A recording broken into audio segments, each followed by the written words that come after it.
to be discovered in the tales of D'aowVern.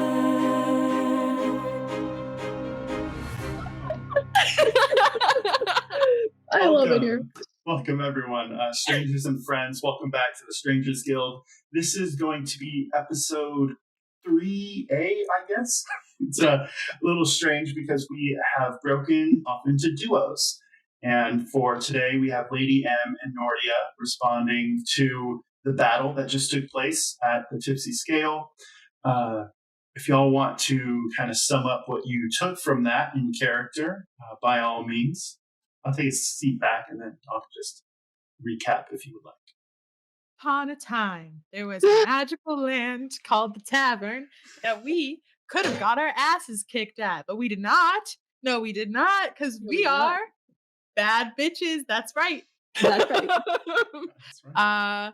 From Nortia's end, she really honestly just had a lot of romance going on in the middle of a battle, which, like, pop off, bestie. We saw that Bianca can split into 3 versions of herself. She was trying to cast a ritual. Nortia went to get her quill, which is her arcane focus, and then white Bianca blew up. And then Gunnar was like, "Not today, motherfucker," and saved Nortia's life. Then crashed through the ceiling with her, and then Nortia almost died because she has 8 hit points. We are now level 2. And that is That's what true. Nortia got from the experience. All right. Yes, chaos, utter chaos.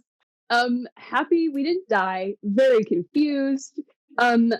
Magic. We have magic now, which is crazy.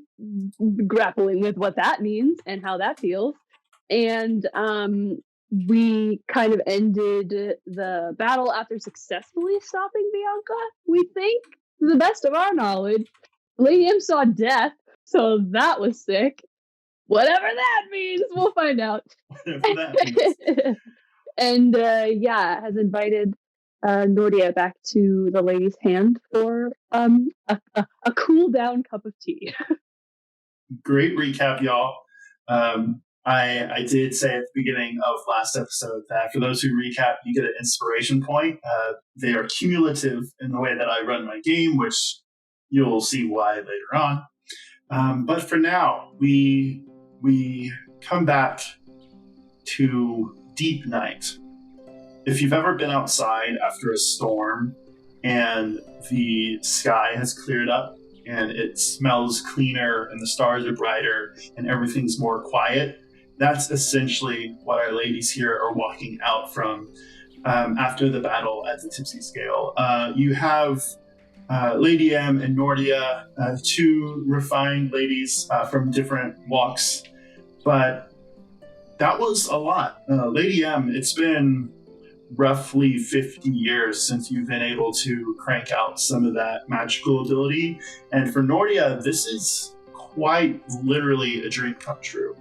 You have had moments, nights where you have these crazy visions, and even in one of these dream walks, we can say you found a arcane focus. You didn't know that at the time, but after this battle, the quill and all the things that are happening, everything's crazy. And with your approach to, writing and telling stories and, being hired to, take one side or the other, but mostly, kind of report as things happen. This is way out of your wheelhouse. And after everything that happened in the tavern, the 2 of you were basically like, yeah, let's go back to my place. Lady Ehm has the shop where she traditionally has sold, poisons and antidotes and things of the like. If I could get from both of you just a perception check. Nothing crazy. Perception, you say? Good. Not 1. Great. M is very distracted right now. Fantastic. Let me double check what this feat says really quick. I'm so bad at math. 14. 14. So if you recall, at the end of everything, Gonqui, the bar owner, started cleaning up. Cal and Gunnar basically agreed to stay behind and help with some of the other patrons, obviously the ones that weren't wounded or anything. A bunch of people, probably to your knowledge, on a nat 1, Lady M, you probably can't really gather too much of what's happening. It's similar to the moment when you escape a burning building and, you're real frazzled.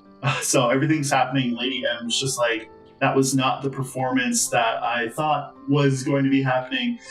Nortia, however, you do get a glimpse of the city, and looking out, you're able to see a lot of things dying down. Spontaneous fires and magical effects from people who are just discovering at the same time as you that they have access to new abilities. It kind of looks nothing as bad as the tavern, right? That was definitely the epicenter of what went on. But looking into town, there's a lot of light carnage as far as, the effects of Bianca and whatever she represented left. But that's really all y'all can get on a 14 and a nat 1. I will say to Lady M, at this point, your snake, little paragon, right, Parry, once again produces a tiny diamond speck into your hand. Very cute, very innocent, but very strange. This is not something that you've experienced before.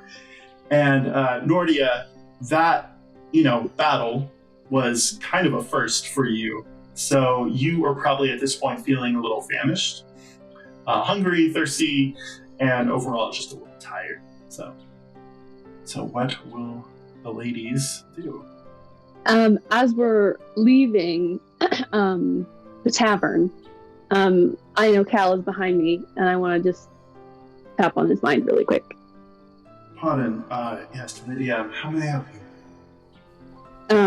Without turning around to look at him, just in his head, I'm just going to say, when you're done here, come to the shop. We have things to discuss. And then I'll stop the connection and... you do get a little bit of that, response, but you, drop the call. It's like, oh. Yeah. And at this point, Cal and Gunnar are lifting one of the pillars that were splintered in the battle. And so Gunnar is a little bit taller than Cal, though. So it's very much like, okay, oh, crap. Okay, got it. And then the two of them are hurriedly shooed by the bar owner. Basically, she has her staff and is getting them in the building. Like, come on, let's get this handled. But you can also see that people have already started drinking again. The Breakone event typically goes for about a month, depending on how many new people come and the changes in the landscape. But a lot of the reserve construction workers and other laborers are looking around the island and seeing that there's not really as many architectural or natural elements to deal with. The party started. So even before y'all are out the door, the torches are backlit, everyone's, cheering, music starts up. And the two of you are left outside. The rest of the party is there, but Dianthus and Yarrow are bringing some of the wounded back to Dianthus's cave, which is being used pretty much now as a hospital to treat the wounded, but it is just the two of you outside. And it's actually a really nice night, aside from everything that just happened. First, that was really big brain of you. I will be breaking my mind link with Gunnar. Would not have remembered that. About you, bestie. Got you. I got you. Nortia in her head just says bye and then breaks the mind link. So something that Gunnar mentioned pretty early on whenever you met him in the tavern earlier is he doesn't have magical ability or experience. So it's unlike Lady M's conversation, it's very much a what? And then it's gone, right? not as someone who's not smart enough, but it's kind of like having an additional sense when you've never had that sense before. He just does not maneuver that world, but he's a great fighter. So they go back in. It's just the two of you outside, and for the first time, Nortia, you're able to actually sense Lady M mentally. Like, you can always, see her, talk to her, that sort of thing. But this is the first time that the two of you have access to that channel mutually. I'm gonna mind link with Lady M. Well, that was an interesting party for sure. Unlike anyone I've ever been to, yes. Nortia looks around and is kind of taking everything in. And she pulls out the quill. She still feels a little bit confused and is looking at it like she doesn't know why she had these instincts to use it. She doesn't know how it came out of her dream. And she kind of just starts inspecting it. Can you give me an Arcana check? I'm not going to use that dice. I'm going to use my magic dice. 19. Y'all are mind linked, so Lady M, if you could give me not a wisdom saving throw, but just a similar to a perception check, but just give me a wisdom check, because this is a little different, because as Nortia is investigating this magical item, you're also there, but being in proximity, there is an effect that takes place. So if you can just... Okay, I got a 17. 17. For a second, the mind palace between the two of you, for lack of a better word, is just the two of you. And for a moment, Lady M, you can sense what at first feels like an aggressive presence, but it's similar to Bianca, similar texture to that energy, but you can see that pretty quickly it reveals itself to be non-threatening. And Nortia, you see in front of you the Asimar from your dream. She is not physically there, but in a kind of astral projection, you see a very stunning celestial figure, white wings, long blonde hair, stunning blue eyes. But you can see that as you kind of move the feather, her eyes follow it, and you get the memory on a 19. You said that, oh, this is the same person from which this magical quill comes from. Nortia moves it back and forth, and then puts it in front of her face to try and make eye contact with this visage. Mm-hmm. And she, in her head, so Lady M could also hear it, says, Why would you? Who are you? Nortia, can you tell me which languages your character knows? Yes. I know Celestial, Common, Draconic, Elvish, Quori. And then if she speaks another language to me, I can kind of sort of understand it because I have the depth linguist speech. That's right. Lady M, you don't speak Celestial, correct? That's a good question. Let me check.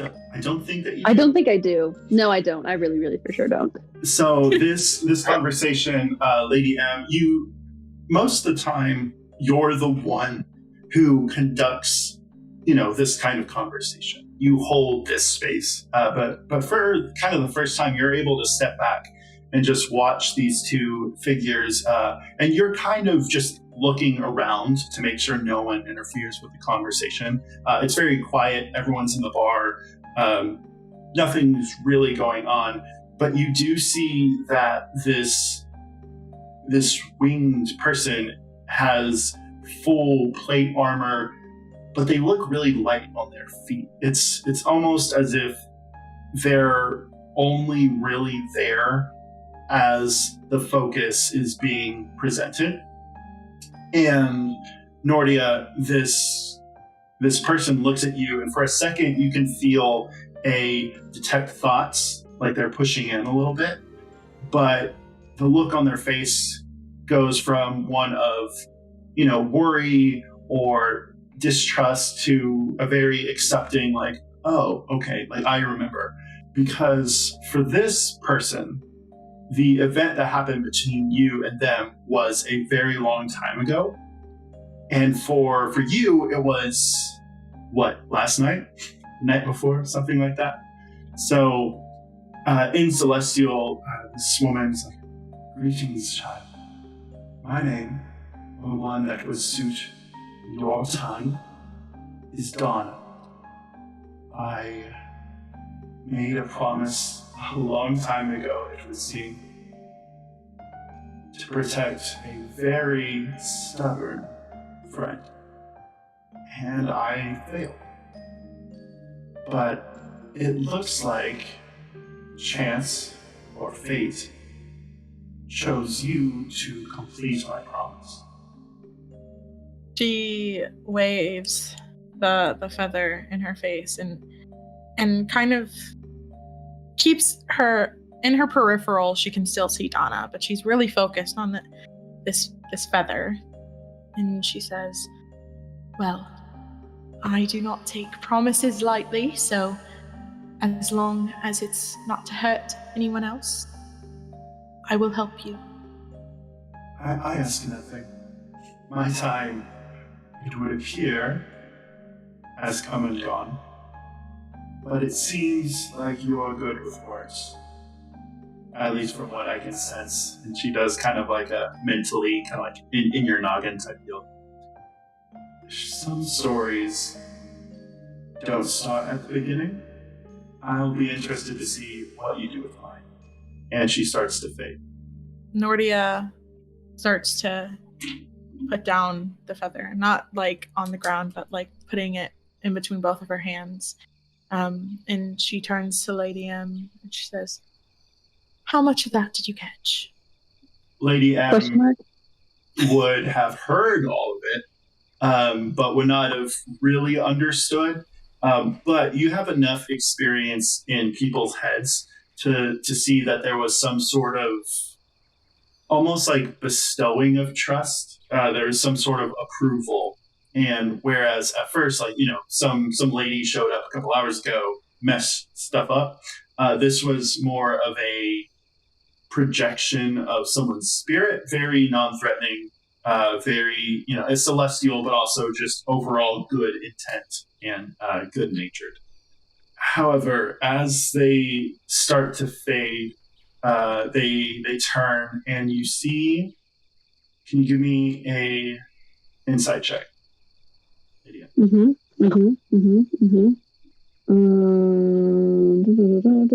That's a 14. On the cape of this paladin, maybe? You can't really tell their, class necessarily. But you see a familiar symbol, and you can't remember where you saw it. But it's right there. It's right behind your mind. But you've seen it somewhere. On her cape? Yes. Okay. Nortia, as this, apparition starts to fade, the feather in your hand starts to burn a little bit, not with a painful heat, but the tingle of a coffee mug that you just taken out of the microwave. It's a very nice little like nice. And you get kind of this feeling that like, okay, there's more to this. Similar to a reporter finding a lead on something, it's, opened up a bunch of stuff you're going to have to look into. And I will say at this point, people in the bar have started to get really loud and kind of like push out. The two of you would probably start walking off just to collect your thoughts or to go to wherever you are going next. The first two episodes of this, I was very much like, okay, this is where y'all going, blah, blah, blah, blah. Y'all have more freedom now. Just kind of let me know what you're looking for, and I will present, things for the two of you.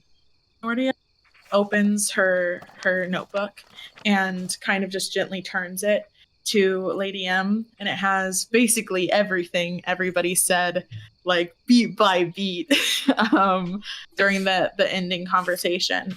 And she's circled some things and like drawn lines, and it looks like the crazy like red string boards if you could condense it down to a page.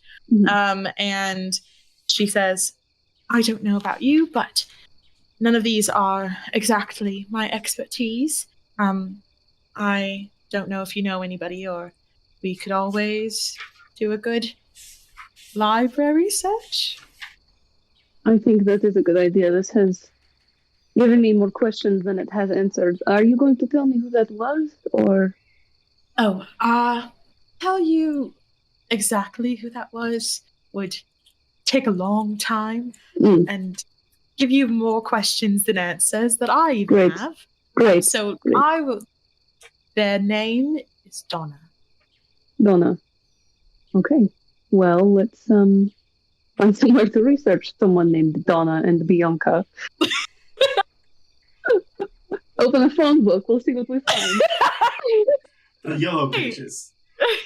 Hey, operator, can you connect me to either DAWNA or Bianca? We heard Bianca might be on the moon. Is there service? Yeah. That being said, you have choices. You can go back to your shop.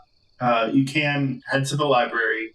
I will say both of you are hungry and thirsty. So doing too much right now at the library, you would probably need to grab something on the way there. Something to eat, something to drink, that being said, or you could go in the morning. But either way, there's also, if you want to grab supplies, there's that sort of thing. But yeah, so as the two of you start walking, what do you think? So Nortia, this is new to you. You have all these thoughts running through your head. Lady M, this is brand new to you. You can think of the symbol. You can't remember what it's from. But as the two of you are walking, where do you think your feet take you?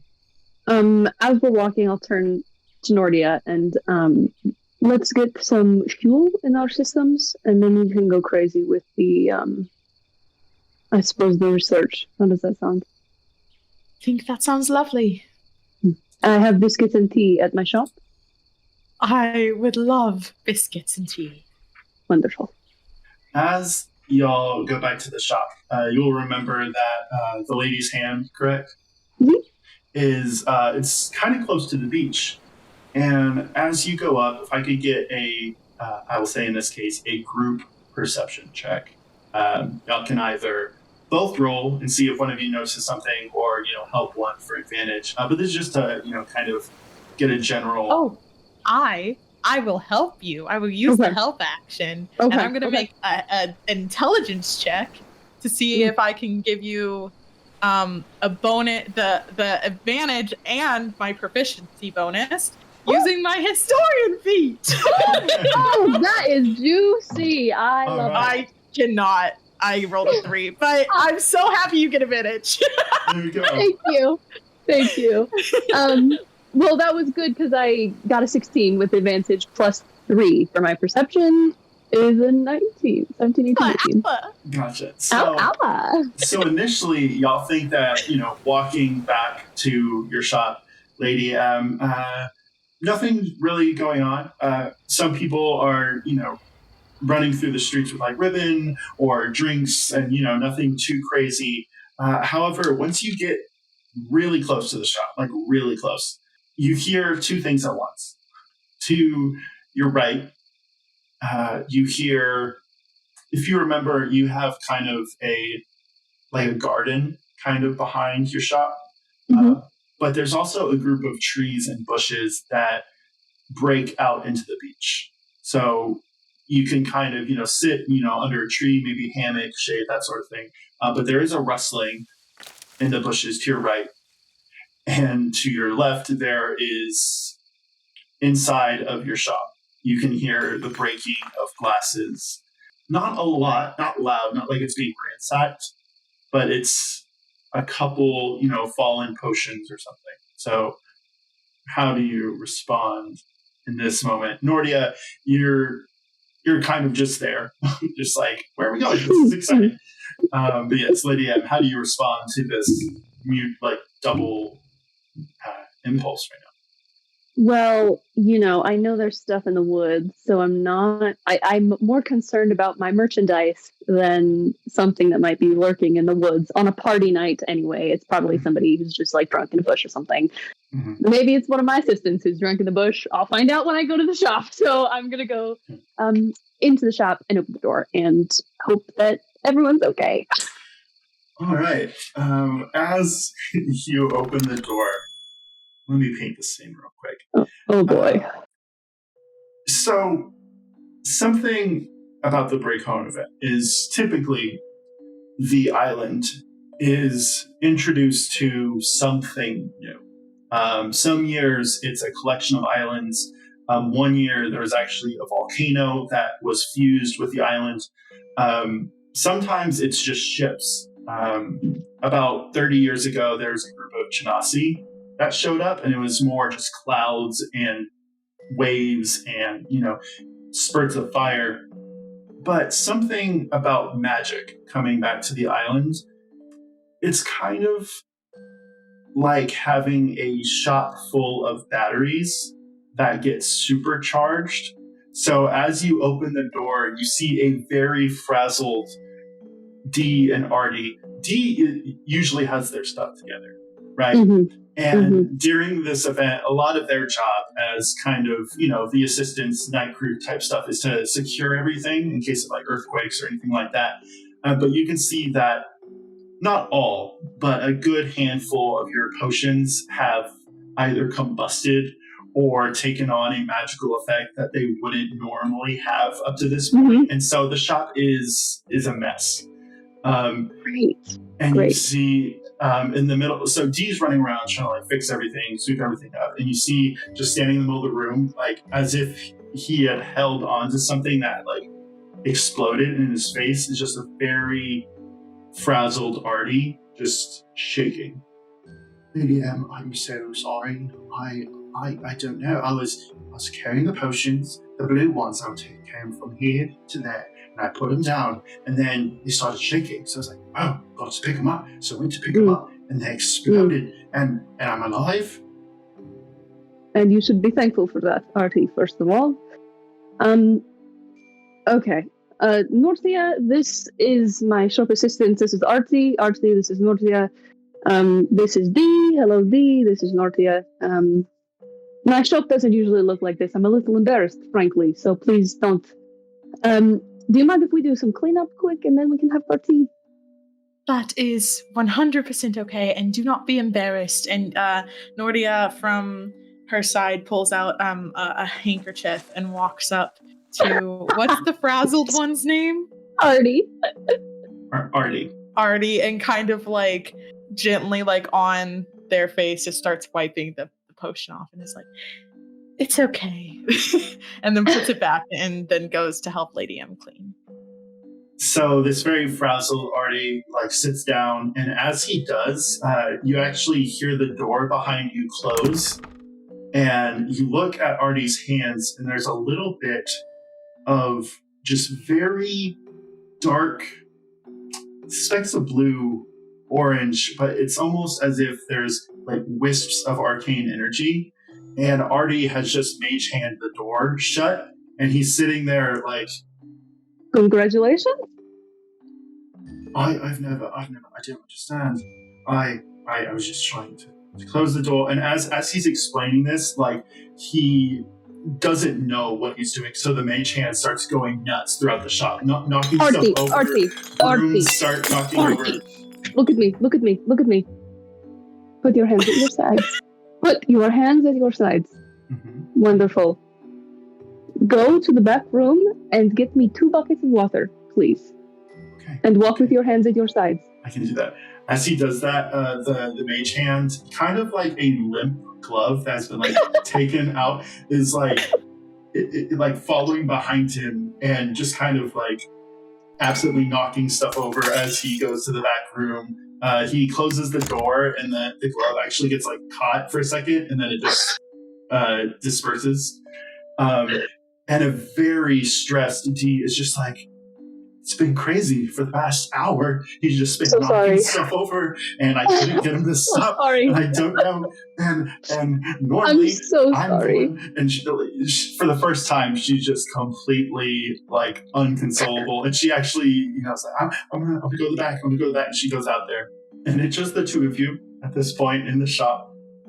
And so Oh, boy. Artie's gonna have that to deal with. Artie. Poor Okay. baby. Poor little guy. I love Artie. He's a little dude. He's just a little dude. So I will instruct Nortia if she's willing to help me with this. Any potion that is on a shelf that is like magical in any way, we're going to take. Oh, what are we going to do with it? We're going to. Okay, anything that looks like it's going to like explode or like burst or like start on fire. There are some that can be magical that like aren't going to do anything, but like anything that looks like it's going to create a mess, we'll put it in my room upstairs. We'll move it to my room and just shut the door, and I'll just deal with that later. And then we'll sweep all the glass off of the floor, and then with the water, we'll clean up all of the liquid that might be on the floor. Can I get a nature check from both of you? Oh boy. What a fun check to ask for, Beth. I know, right?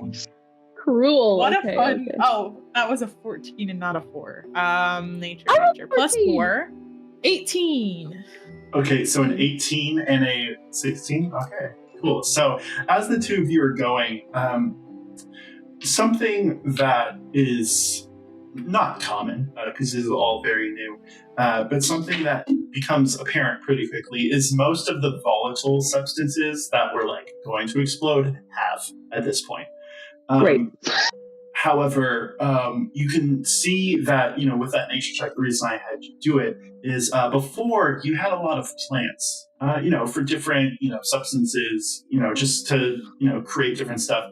But they're in different places and not as in Artie has been knocking them over, moving them, but you can see that your shop has kind of, since you got in, everything's been really hectic. But now it's started to almost breathe with you, Lady M. And as you're explaining what to do, the roots and the limbs of the plants start organizing the potions, and you get a feeling that some sort of Fey something has been brought to your shop. It could have been some tea leaves that you brought whenever you got to the island. It could have been something. You're not really sure. But yeah, there's a little bit of just natural assistance to what you're saying. It's a good thing y'all got a good check on that, though, because if it was not good, that could have been fun. But yes, the plants do recognize you as the lady of the house and starts like organizing everything. But yeah. Oh my god. No, this is just a joke. I didn't think there was any way for Lady M to get hotter, but having plant helpers really pushes her over the edge. That is the best Christmas present I could ever get in my life, is having Disney princess powers. Okay, sick. Yeah. As M, wow, that's so cool. As M kind of notices this happening, she just makes a mental note to get a new mister for all of her plants and get like new pots for everything and like really like zhuzh it up because I love them so much. It's just gonna say to the space, thank you. And I'm sure nothing happens, but she says it anyway. If you've ever had a plant that you're trying to grow a little bit, you're actually told to like shake it just a little bit to stimulate wind and that sort of thing. As you say thank you, you smell mushrooms or moss, very Fey, very reminiscent to something you haven't smelled in a long time. And the building kind of, nods.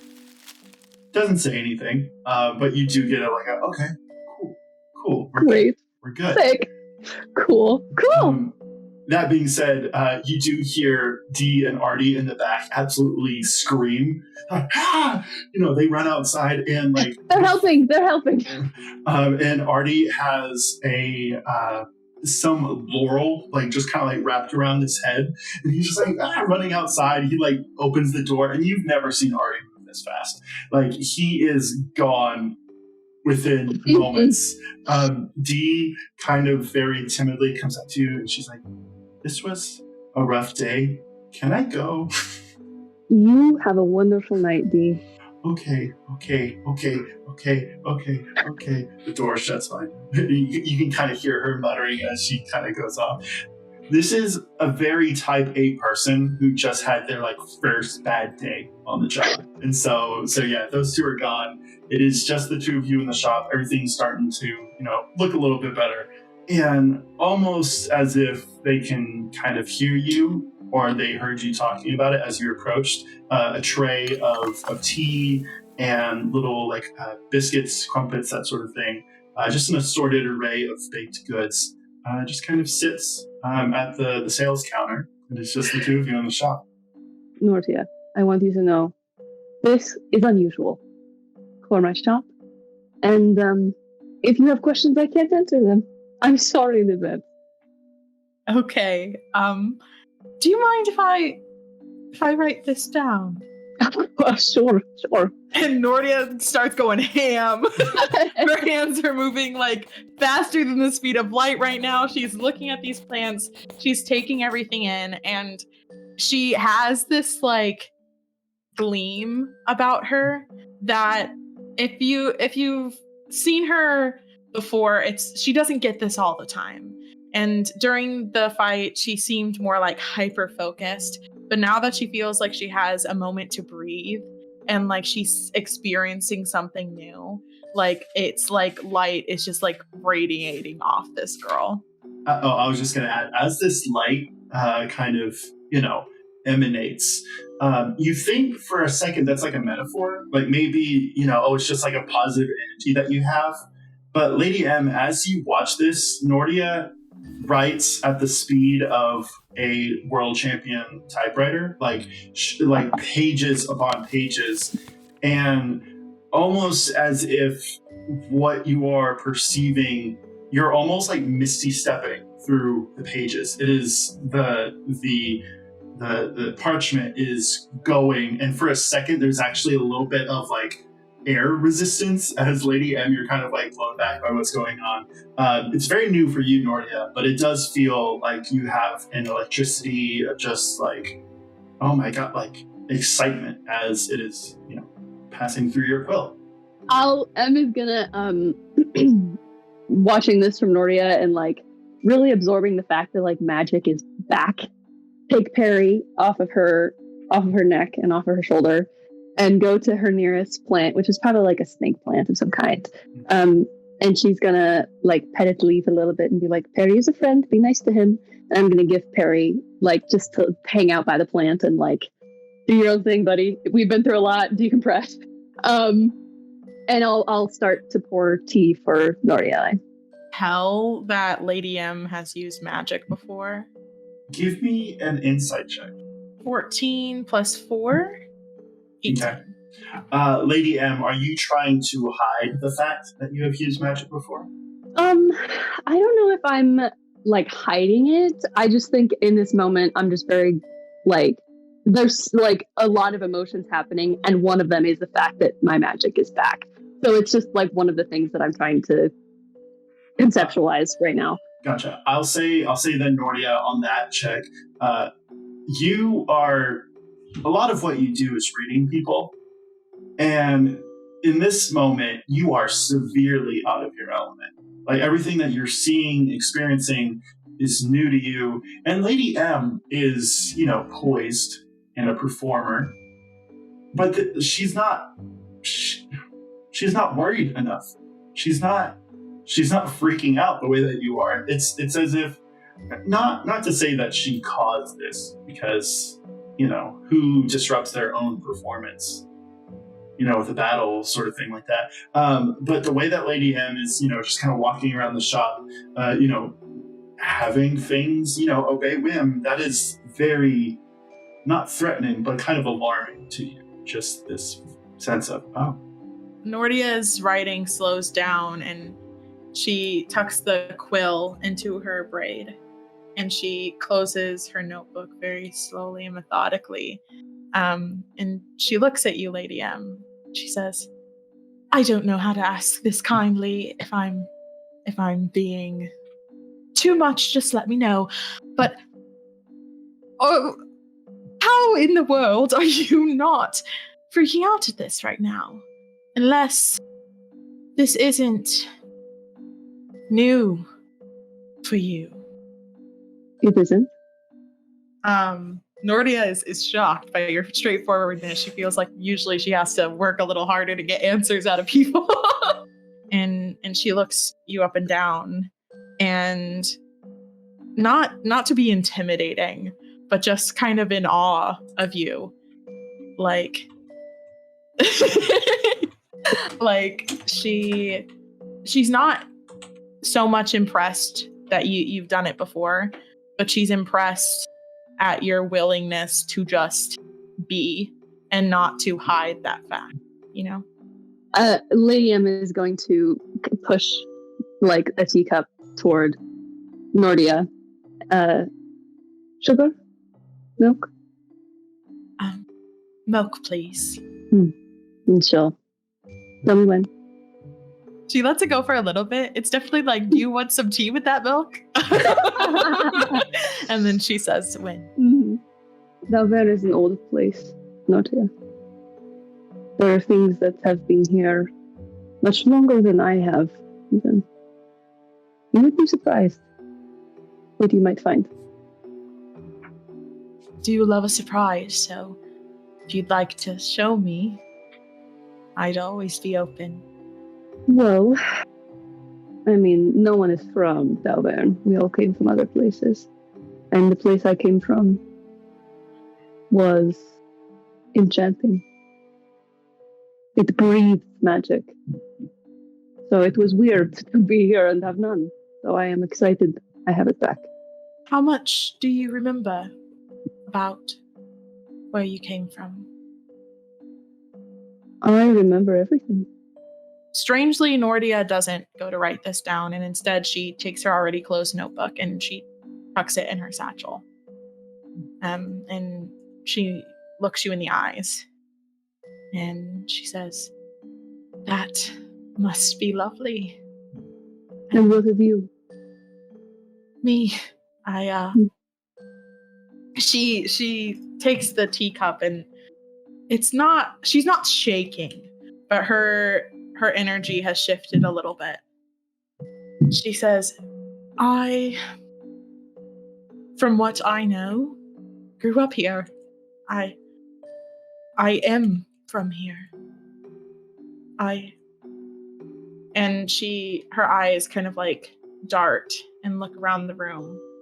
And then it falls to the ring that's on her hand, which is glass blown and has specks of gold and purple and green. And she starts twisting it around her finger. My dads are the most amazing people, and they, to me, are magic. At least that's what I thought magic was for a long time. And now, I don't think I've ever been quite concerned about where I came from until today. Said from what you know, you were raised here. I mean, she goes to look away again, but instead she looks right at you, kind of taking a page from your book and seeing that you are so comfortable with who you are. And she says, I have grown up on this island. I have done everything there is to do here, it feels like sometimes. And I do feel at home, but I don't remember anything before here, you know? Mm-hmm. No. And she kind of like takes this facade off of her of like put together and high, and she kind of like releases that energy and just sits in it. Nortia, as you're saying this, I have a question as far as how you two think you're sitting in this place, because I'm going to describe something that's happening during your conversation. But who do you think is facing the door, and who do you think would be facing the back of the shop? I feel like M was behind the counter, like facing the door, facing Nortia, as she's kind of like preparing the tea things. Yeah, I agree. In that case, Nortia, as you are explaining, opening up a little bit, the green, plant and just general atmosphere glow of the shop changes, and you see that the back door from whence Artie and Dee earlier in the evening had escaped to, there's a bright blue light that is shining through. And as you're talking, Lady M becomes more and more obscured by just the blinding light behind her. And you see from the corner of your eye, Lady M's looking at you, PARY has gone down from the plant that they were in and has gone into the back room. The entire shop is illuminated a bright, almost white blue. Is this also out of the ordinary? Do I see it? Lady M does not, up to this point, see what you were talking about. But it for a moment, it's like, okay, yeah, it's getting bright. But Lady M, as Nortia brings this up, you're like, okay, you turn around and you see this blue light coming from the back. That is very new to you. This is also unordinary for the shop, yes. Would you like to... And Nortia grabs one of the biscuits, tosses it in the air, catches it in her mouth, and goes to follow her to the door. Give me just a dexterity. Let's say we do acrobatics. I just want to see. What I love about your DM style is you're like, you want to do something? Roll for it. Yeah, Roll for it. Oh, 19! Yes! Yes! I was totally ready to be like, but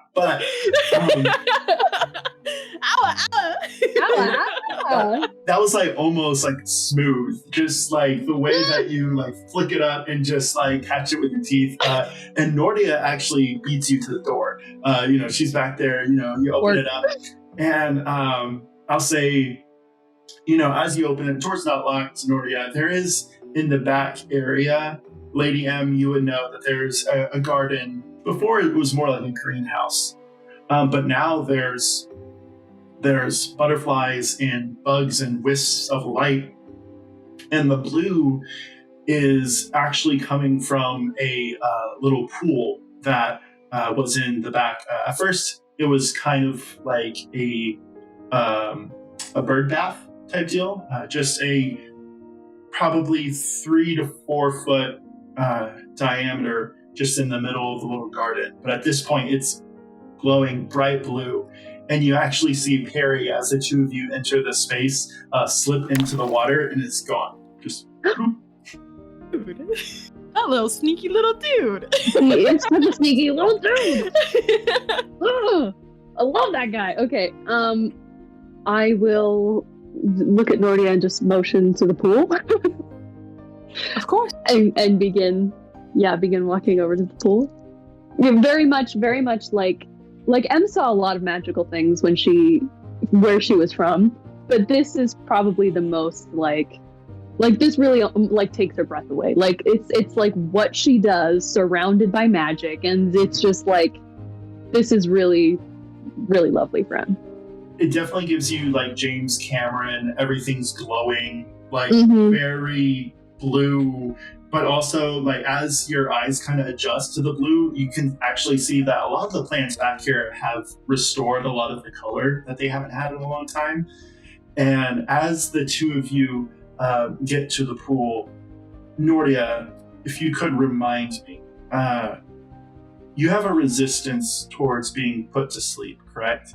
No, I have a resistance towards psychic damage, and then I cannot be put under the dream spell or anything that Gotcha. makes you dream. Gotcha. Okay, that's right. So as you approach the pool, there is a little bit of maybe magic resistance. To you, it's almost as if you've walked into a room where someone sprayed a very strong perfume. But you do see Lady M start to like stumble and kind of, as you get closer. Nortia, you're not as bothered by it though. And as you get to the pool, you do see little PARY kind of swimming around in, the bottom. It's not very deep. However, of everything that you've seen today, Nortia, the fights, the people, the dreams, everything, what do you think you're thinking about as you approach this pool, this puddle? If she gets is it like with the Roman and stuff, she kind of gets like swept away in it? Or is it more like, because I know I'm seeing Bestie fall and stumble a little bit. So. You're kind of entranced by it. Okay.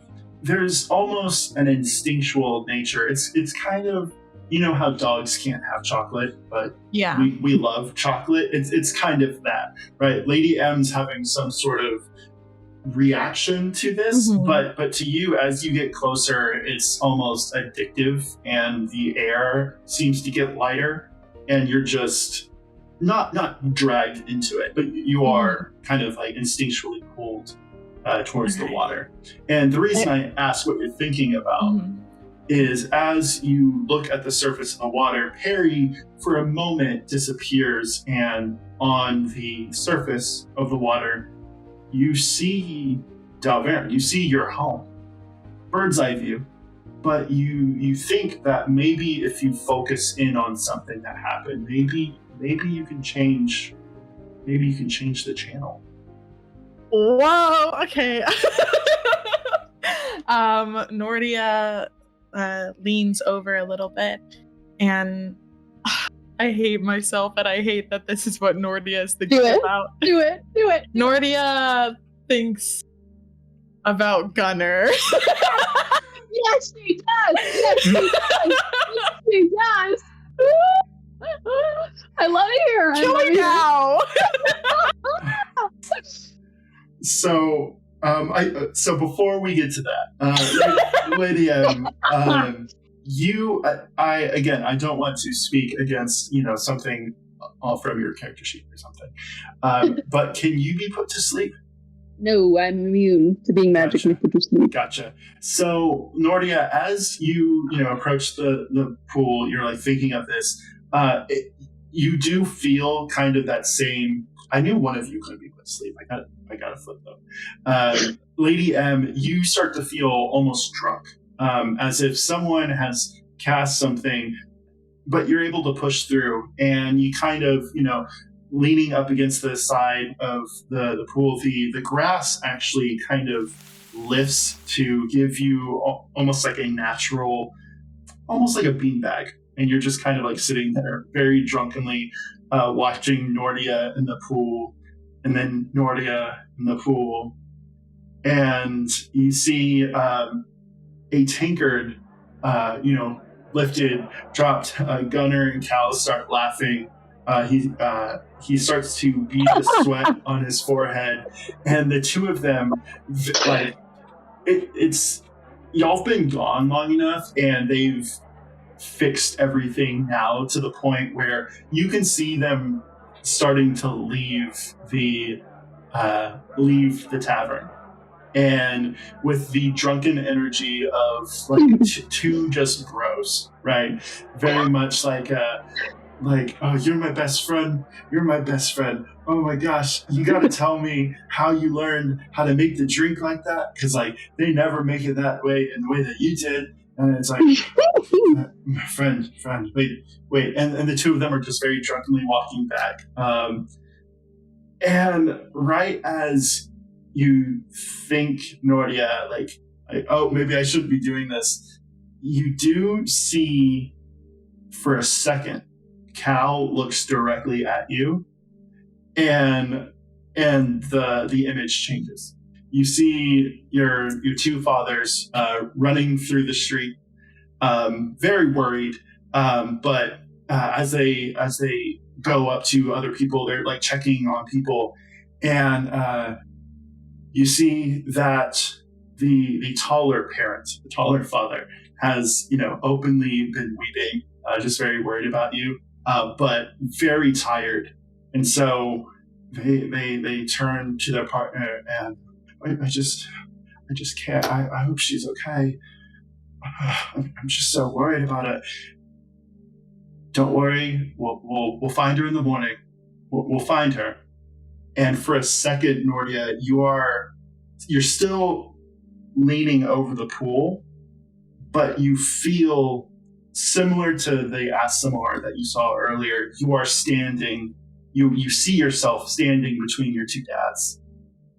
Can I mind link with them in this form? Give me an Arcana check. 19 plus 4, 23.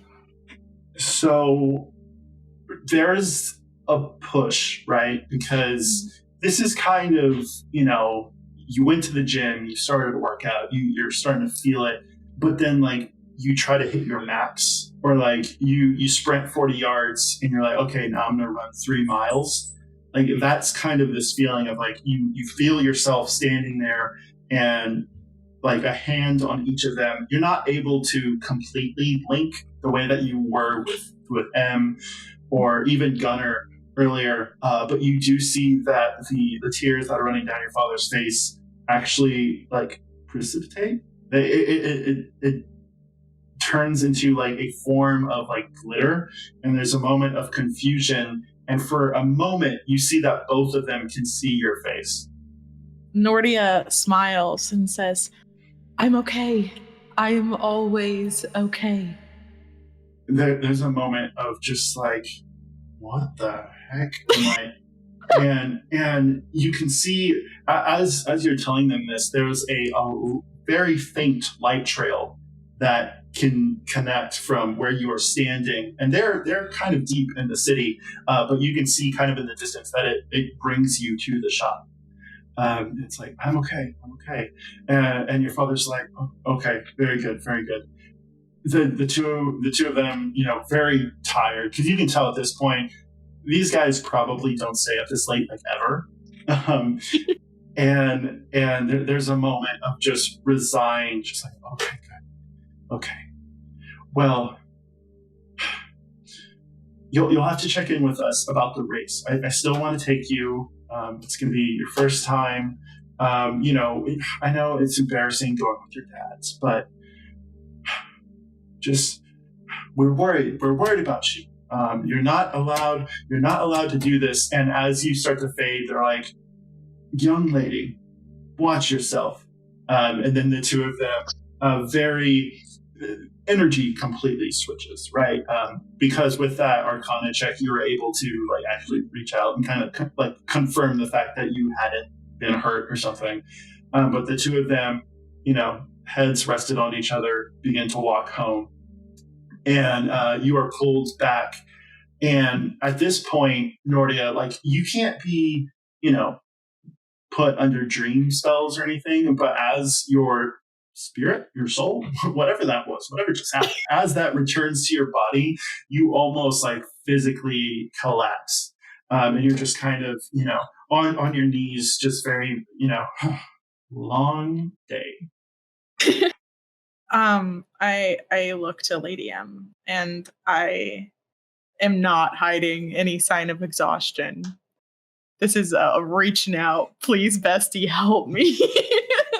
If I can, I will, because probably seeing that Cal isn't following the instruction that I gave him to come to the shop and has instead gotten drunk with Gunnar and is walking away. I will say, Lady M, we're not able to see all of that. Okay. You did. There was probably some muttering as Nortia was kind of explaining what was going on, but it was almost trance-like. So it's very much one of those things. If you've ever been in the room with someone who's on the phone and they're talking, say, "Is that Cal? Like, give me the phone." Like, it's very much that kind of thing. Yeah. You're not getting the information, and it's like, "Your dad's, are they okay? Nortia, talk to me." And then she's like passing out. You're like, Gone. Oh crap! Yeah. Okay, I will. I'll put my hand at the edge of the water for Perry to come, if he will, if he's still in the water. Give me an animal handling check. Perry, come on, my guy. Well, that is not great. I'll say that. 6 plus 2 is 8. Perry just looks at you. Perry, Oh, bitch ass. yeah, I'll say to him, fine, be in the cold water and I'll see you in the morning. As this happens, the two of you start to get up. Pardon me. Perry's head pokes out of the water, and it's like, My lady, I understand. You've given me the name Parry. I didn't know what you were talking about up to this point. It's been quite a day for me. I'm mighty hungry. I haven't eaten today. And I think this only really works while I'm in the water, because I've been trying to get your attention all day long. Perry, I'm so sorry. I'm so sorry. Just wanted a little snack. Snacky snack. What? Okay. First of all, do you have a different name? What now? A different name? I just gave you the name Perry because but if you come with a different name. Do you like Parry? I do, I like Perry. But if you want to be called something different, I'll call you something different. I mean, I don't normally speak, so I think Parry's okay, as long as it doesn't mean something like mouse or something. No, it is not. It's short for Paragon, which means the pinnacle of excellence, which is, you're welcome for naming that. Excellent. You'll get there. You'll get there. It's okay. You're a snake. You're a snake. We'll get there. Thank you, my lady. Of course.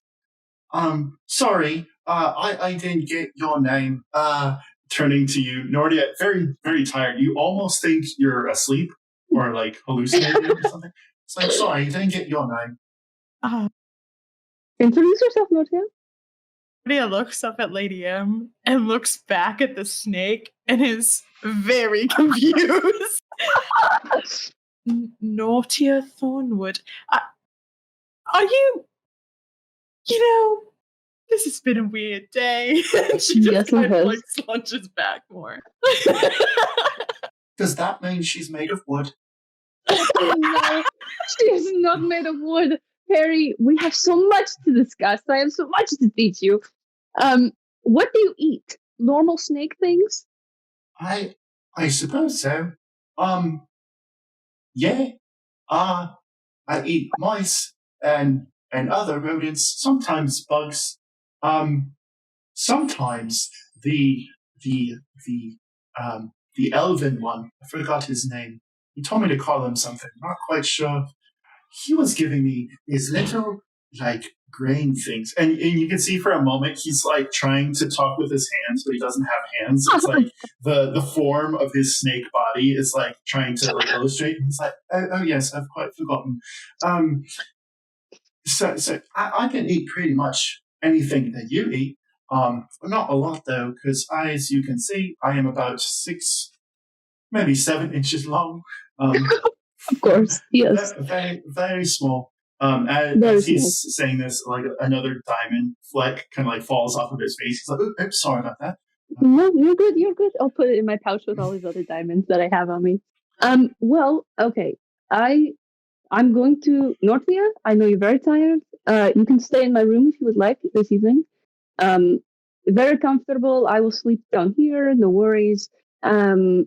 If you would like, Perry, I'm going to get Nortia to sleep, and then I will get you something to eat. Okay? As you are explaining, Perry, his eyes have kind of focused, and you see that sitting probably about 10 feet behind you is a very. It could be a mouse, but it has 2 heads and an extra tail, and it gives very much dead eye energy, and you see Perry for a moment just shoot out across the grass. He turns around and he's like, sorry about that, miss. As he's saying, his sentence trails off, and it's just hissing, and then he gets back in the pond, and it's Okay, sorry about that. The it's a snake, so the shape of him is very much now like a rope with a ball in the middle. He's like, I'm probably going to take a mighty fine nap. You do that. I'll see you in the morning. Okay. Okay. Also, He's booking. I know he is. We will have a whole conversation about this, I promise. Nortia, this is like the weirdest thing you've seen today. Like everything else, but like a talking snake. Okay. As Lady This M, is the last straw. as This you're is it. explaining, you do see in the pouch that you were putting the diamonds in, there is a soft yellow glow that kind of emanates, and a coin is glowing a bright yellow. What do you do? It's the coin Cal gave me. Yes.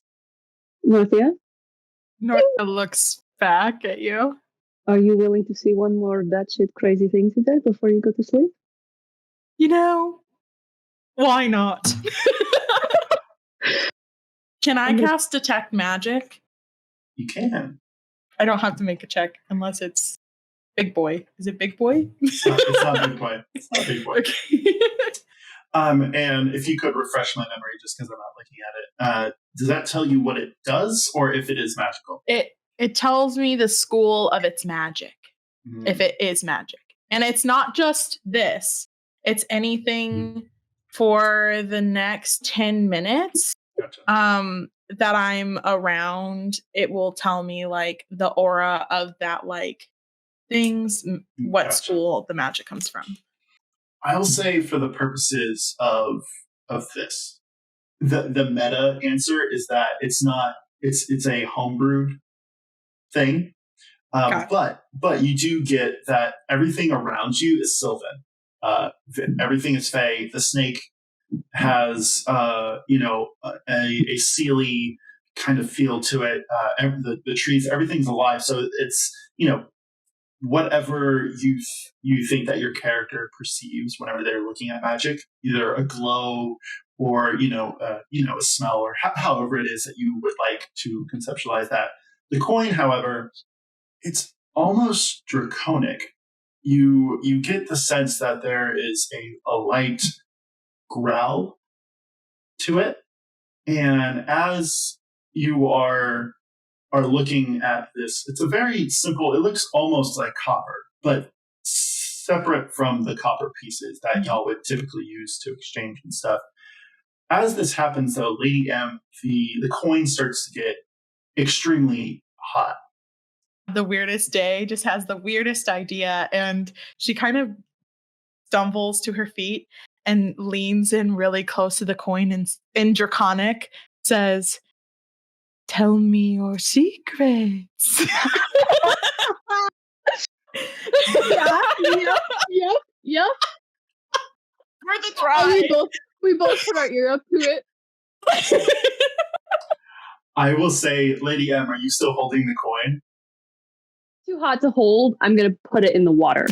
Gotcha. As this happens, you put the coin in the water. A steam, envelops both of you, and as it fills up the garden, you think for a moment that it's going to like maybe explode or make the water bubble over, but it stops pretty quickly. And you look around, and in this garden, and your detect magic is still up, Nortia, you sense that there is a gentleness and a peace to this area that wasn't there before. And there is a fireplace and 2 beds with, it's weird though, because if you look at one bed, you can't see the other. The fireplace, as you're sitting there, Nortia, you have a gash from a fight earlier. As you're standing there, it starts to heal and it actually starts to fade. And with your detect magic, I will tell you that this specific campsite, combined with Lady M's magic, makes a long rest a short rest. So, meaning you can take a short rest and have the effects of a long rest, but you do need the coin to do so. and it does need to have certain qualities that you're not quite sure of yet. But this is for all intents and purposes, you're able to pick up that this is a safe space and kind of cozy. Wow. Okay. Making a note of that. Okay. As this happens, you hear the dropping of a person. Behind you, you see Cal standing there, just very visually, just oh fuck. And Gunner, completely drunk, just kind of lying on the ground. Not it's less of, oh, this man drank too much and now he's drunk. It was homie was tired. And as he hits the ground, the area kind of opens up and a second smaller fire shows up about 15, 20 feet from y'all. And Gunner is kind of tucked in by the combination again of Lady M's magic and the coin. Very, very cozy. And then Cal is standing there just hello, ladies. I'm sorry for my tardiness. I think that this is a conversation between two people, and I will see my way out. I don't think that's how the joke works. And then Nortia kind of backs up. I'll say to Nortia, why don't you fetch another glass of tea? They're in the other back room on the far left wall, yeah? Can I get to that in this little now that Can she leave? You can. Okay, and I can come back safely, the vibes. Oh, If she leaves, can she come back? So I will say yes, you can leave and come back. I will say, Nortia, you still have your detect magic that even though this effect is from the coin, you do see a light glow off of Lady M, and you get the idea that somehow she is holding this space here, and you can actually tell that the edge of the grass, so the grass in the 30-foot diameter that y'all are sitting in is an inch taller and greener and healthier than the grass around it. And Cal is actually being, at least at this moment, kind of forcibly kept out of the circle. Gunner is asleep, and you can see that some of the marks and the burns and stuff that he got during the battle are actually starting to heal already. But you can see that Cal and Lady M, because y'all two are mentally linked, you can hear him kind of knocking. Can I come in? I will take a step into the space, and with the step in, and it opens up for him to come in. Gotcha. As this exchange happens, it's very much good luck, buddy. Nortia goes to the tea and whatever. And I will say, for a moment, it's just Cal and Lady M in that space. Nortia, while you are getting tea and whatnot. But yeah, we're gonna do this real quick because we're about to take a break. But just as he comes into the space, Lady M, what do you say? What do you do? I'm gonna go over to one of the beds. And do I get the sense that I kind of have reign of this space? I would say not at first. So it's one of those things you're ooh, hot, hot, hot. You put it in the water, everything kind of comes up, you're looking at everything. And in that moment of, Cal asking, to come into the space, you're oh, okay. Yeah, no, this is one of those agreement type things where, okay, yeah. And then you let him in, and now you have the idea where essentially Nortia gets this too, but since you're kind of the conduit of this effect, basically this is a magical safe space to sleep for probably about 8 hours, although I think for some of you only need 4 hours of sleep. I know that's the case for most of the elves. So funny enough, Cal, M, and Nortia, I believe, only need 4 hours of sleep. Gunner, however, is going to be out for a hot sec.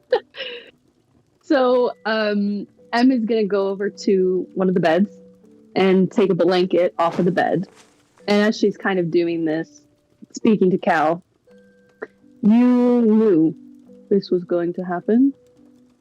And you gave me a talking snake.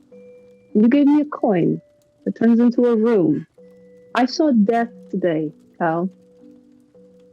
I had the feeling this is one of those conversations where, as you're talking, it's like every accusation you're like stepping forward, and he's like, "Oh shit! Oh shit! Oh shit!" Well, oh shit. I'm taking the blanket and I'm walking toward him, and then I'm gonna walk past him and put the blanket on Gunner. Gotcha. So it's definitely that moment of like, "Oh, okay, okay." Whew. Shit. And you see, disheveled, and he's trying to like kind of clean himself up. But being in this space, he's actually also being healed in this moment. He's like, okay, that was a lot. I must say, I didn't know it was going to happen. But you know how these things work. Magic, it's unpredictable, it's chaotic. Earlier in the day, I was talking to your Nortia friend. She knew an old friend of mine, and I heard the name. DAWNA. Yes, DAWNA. I guess y'all talked about it. Okay, so I've been here a long time. You know this, and at first it was just me and the church and some villagers, and then. Well, okay, it wasn't just me. I had my crew, but that was a whole other thing. And as he's like telling this story, you get the sense that he's like, oh, maybe I'm saying too much. I'll just let him talk then. If he thinks until he realizes he's saying too much, I'll let him talk. It does get to the point where, in this probably the bickering and stuff kind of goes back and forth for a few minutes. But you do get out of Cal. He didn't know it was going to happen. Mm-hmm. He had a feeling that based off of because like leading up to the Breckoning, you're supposed to be able to see, the islands coming in, or right. If something's happening, you're supposed to be able to stand on the beach, and there's a bunch of events during the day.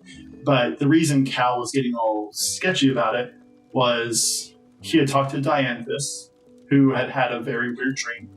And a lot of the things that have been happening throughout the day were, they're the cultists.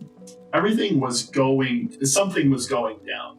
So you do get the idea that, like, you've known Cal longer than most of the rest of the party. This isn't something that you think he would lie about necessarily. Mm-hmm. It's just like, okay, maybe I should have kept you in, maybe I should have told you sooner, but now, so it's not a big deal. As this happens, Nortia, you do kind of come back to the room with your tea and whatever. And Lady M, you can. I'm going to point to the beds. Each of you, sleep. We can unpack this when we wake up, okay? Nortia sets the tea down that she just got for everybody and like swigs one back. And she looks to you and looks to Cal, and once again tosses a cookie in her mouth and just goes and lies in bed and does what she is told. Mommy, sorry. Mommy, sorry. I take care of you guys. I take care of you guys. Lay down. Go ahead. Nortia, you lie down. Cal looks around and he pulls out a couple more coins, like a handful in his hand. He gives you a couple, Lady M, and Nortia. Where do you think you are holding or putting the quill when you're not using it? I think initially she put it in her satchel, but now that she knows it's not a weapon, but now that she knows it's the sense of something, she like tucks it in where she would keep a dagger on like the satchel thigh belt thing, like a bad bitch. There's a moment where Cal's looking at the coins in his hand, and you see, you don't even need to be able to have that mental connection with someone to know that he's weighing options. And before, you could see the glowing, but you couldn't see the face of either side of the coin.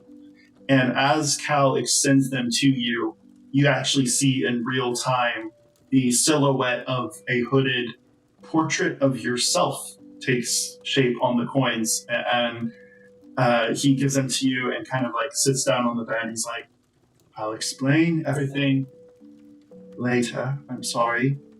But I thought I had more time.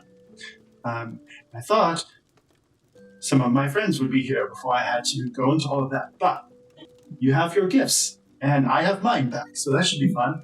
And yes, I'm going to go to sleep. And he kind of gets in the bed, very obvious that he's not tired. Like, this is not I'm passing out type deal. It's like, I'm avoiding this conversation.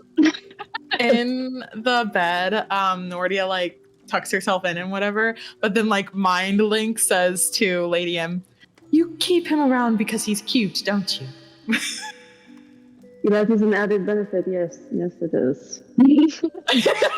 And M is going to sit crisscross applesauce in front of the fire with the tea. Both of you, give me perception checks. I love it here. Okay. Oh, 18 on the die. Let's see. That's a 7 on the die.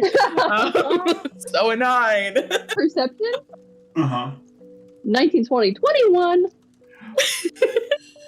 Nortia, you are completely oblivious, and I'll say, as you're saying this, it's almost as one of those as you're trailing into sleep type deals. So you just keep them around. But Lady M, you don't hear anything. You don't, but you do see, if you've ever been behind someone and they're stifling a laugh, you do see Cal kind of shrug a little bit. And then you do, because again, Nortia, this is very new to you as far as mental links and stuff. Mm-hmm. Both of you do feel the cut off as Cal breaks off the mental link that he had up to that moment. Whoa, bitch ass. So good.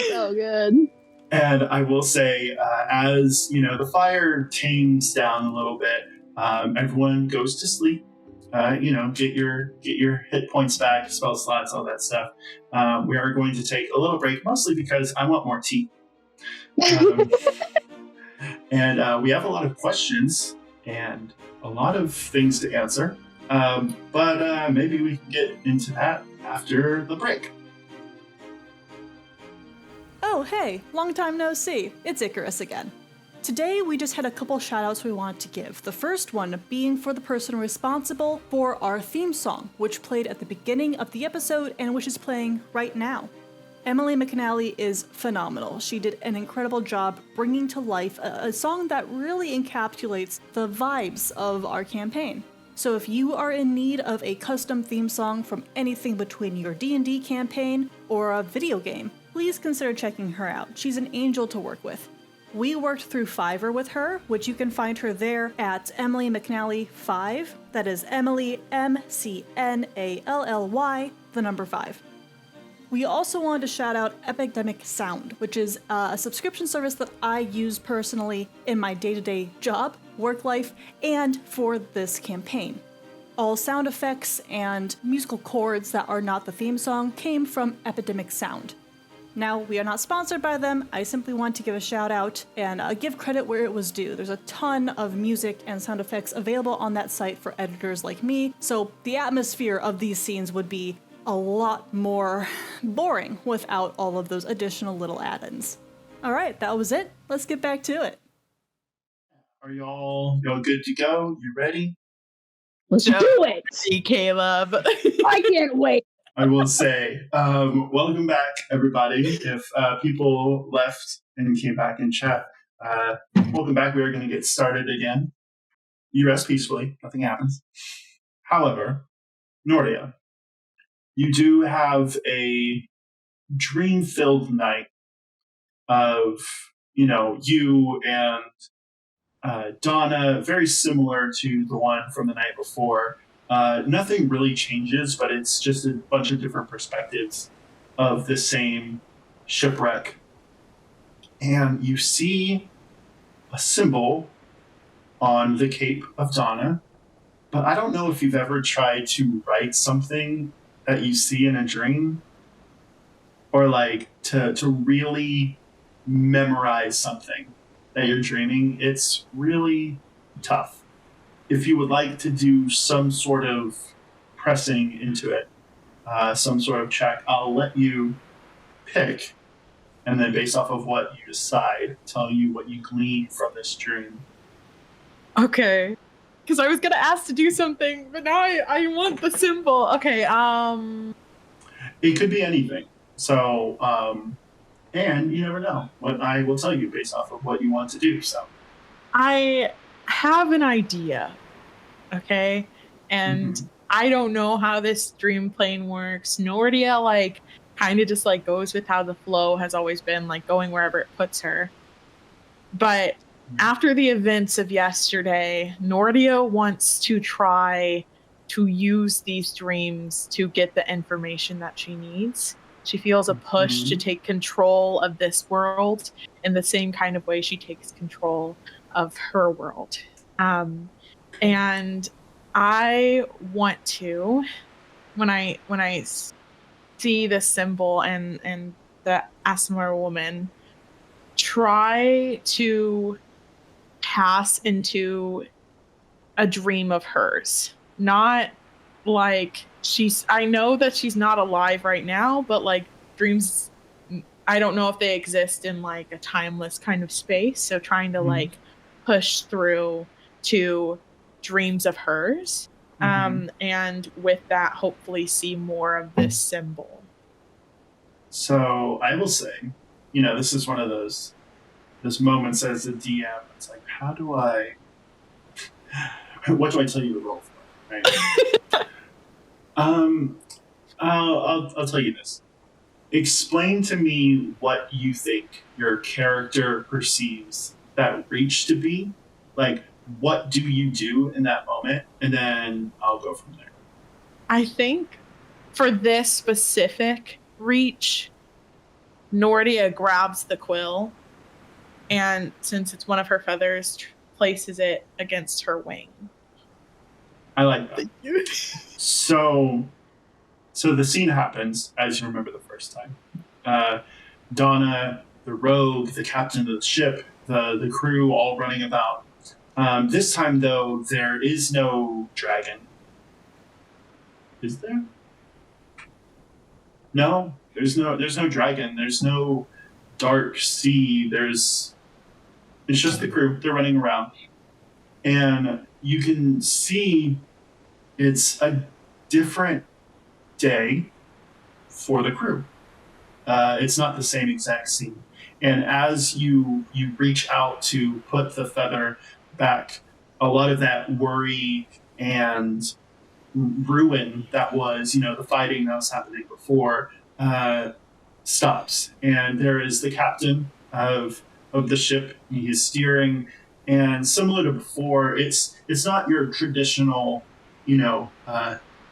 analog clock type of wheel for the ship. It's the arcane energy that extends past his hands are used to almost move the ship with his body, if it makes sense. It's like VR meets high fantasy in this case.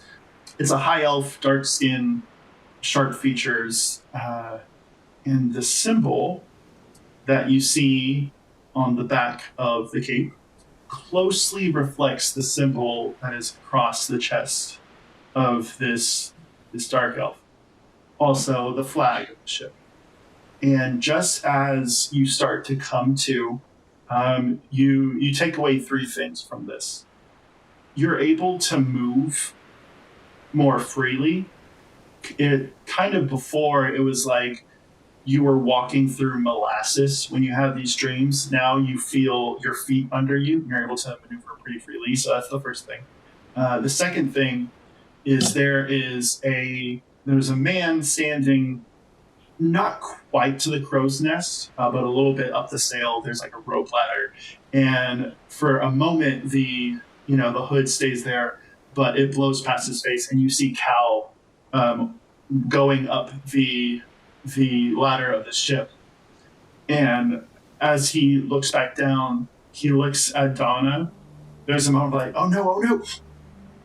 And the third thing is you are awoken by someone shaking you.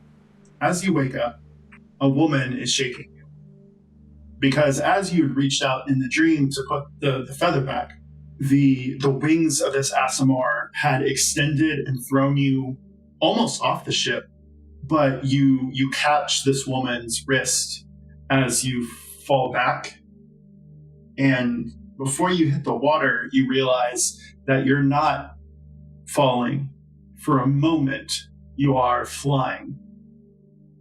And you wake up, and DAWNA is waking you up. The woman that you saw earlier, and she doesn't have her wings right now, but she's in full plate mail armor, and she smells like seawater, and y'all are back in the garden. And this quite literal angelic figure, long blonde hair, piercing blue eyes, very salty, she was taken from the ship in that moment and is now sitting with you in the garden. And you were the first to awake or aware to what is going on in this moment.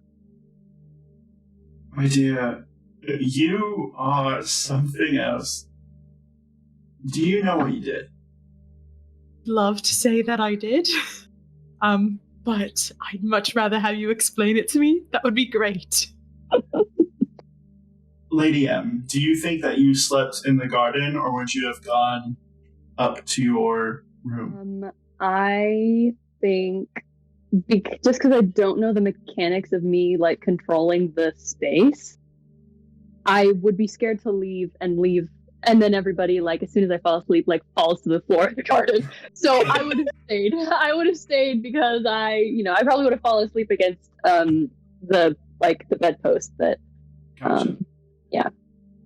As this happens, as you start to like come back, you see a very razzled Cal, like bedhead on the side, like completely like fine on one end, but just sticking up and nuts on the other. He's like, holy fuck, DAWNA. She looks at him, and like, whereas Cal is, still waking up, DAWNA looks like she's fully alert, fully in the moment. And Nortia, you don't sense any nervous energy from her. It's very almost playful. It's like, this is going to be so fun. And you see the two of them kind of, you can see, Nortia, that there's like a mental link between the two of them for a second. And they very facially are like arguing back and forth. Try and mental link with Cal so I can hear what's going on. Okay, so you initially get pushed back. If you would like to, I'll say, because of the nature of everyone's ability in this moment, it's not exactly that you're casting something, but you do have to make a more of a mental effort to push. So if you could give me, I guess in this case, for mechanically speaking, I'll say it's a wisdom saving throw, just because you are, the two of them have a very present energy. How does a 23 sound, Caleb? Hey, So Lady M, PARY, Gunner are all kind of sitting there, and Lady M, you're like awoken to this. It's similar to if you've ever been right outside of a house when there's like a domestic dispute happening. Cal and DAWNA are yelling back and forth, and for a second, Nortia, it's like very muddled, because you can tell that Cal is like keeping you out, and then there's a moment like, ooh, he's like, fine, and then he's yelling at her, and in quick succession, he's like, where have you been? You left us on the ship. She's like, I went here. I came here. She brought me here. No offense, darling. And then Cal, is like, she brought you here. She just got here. Like, she doesn't even know what she's doing. Donna is like, well, apparently you don't either. Cal's is like, you can tell that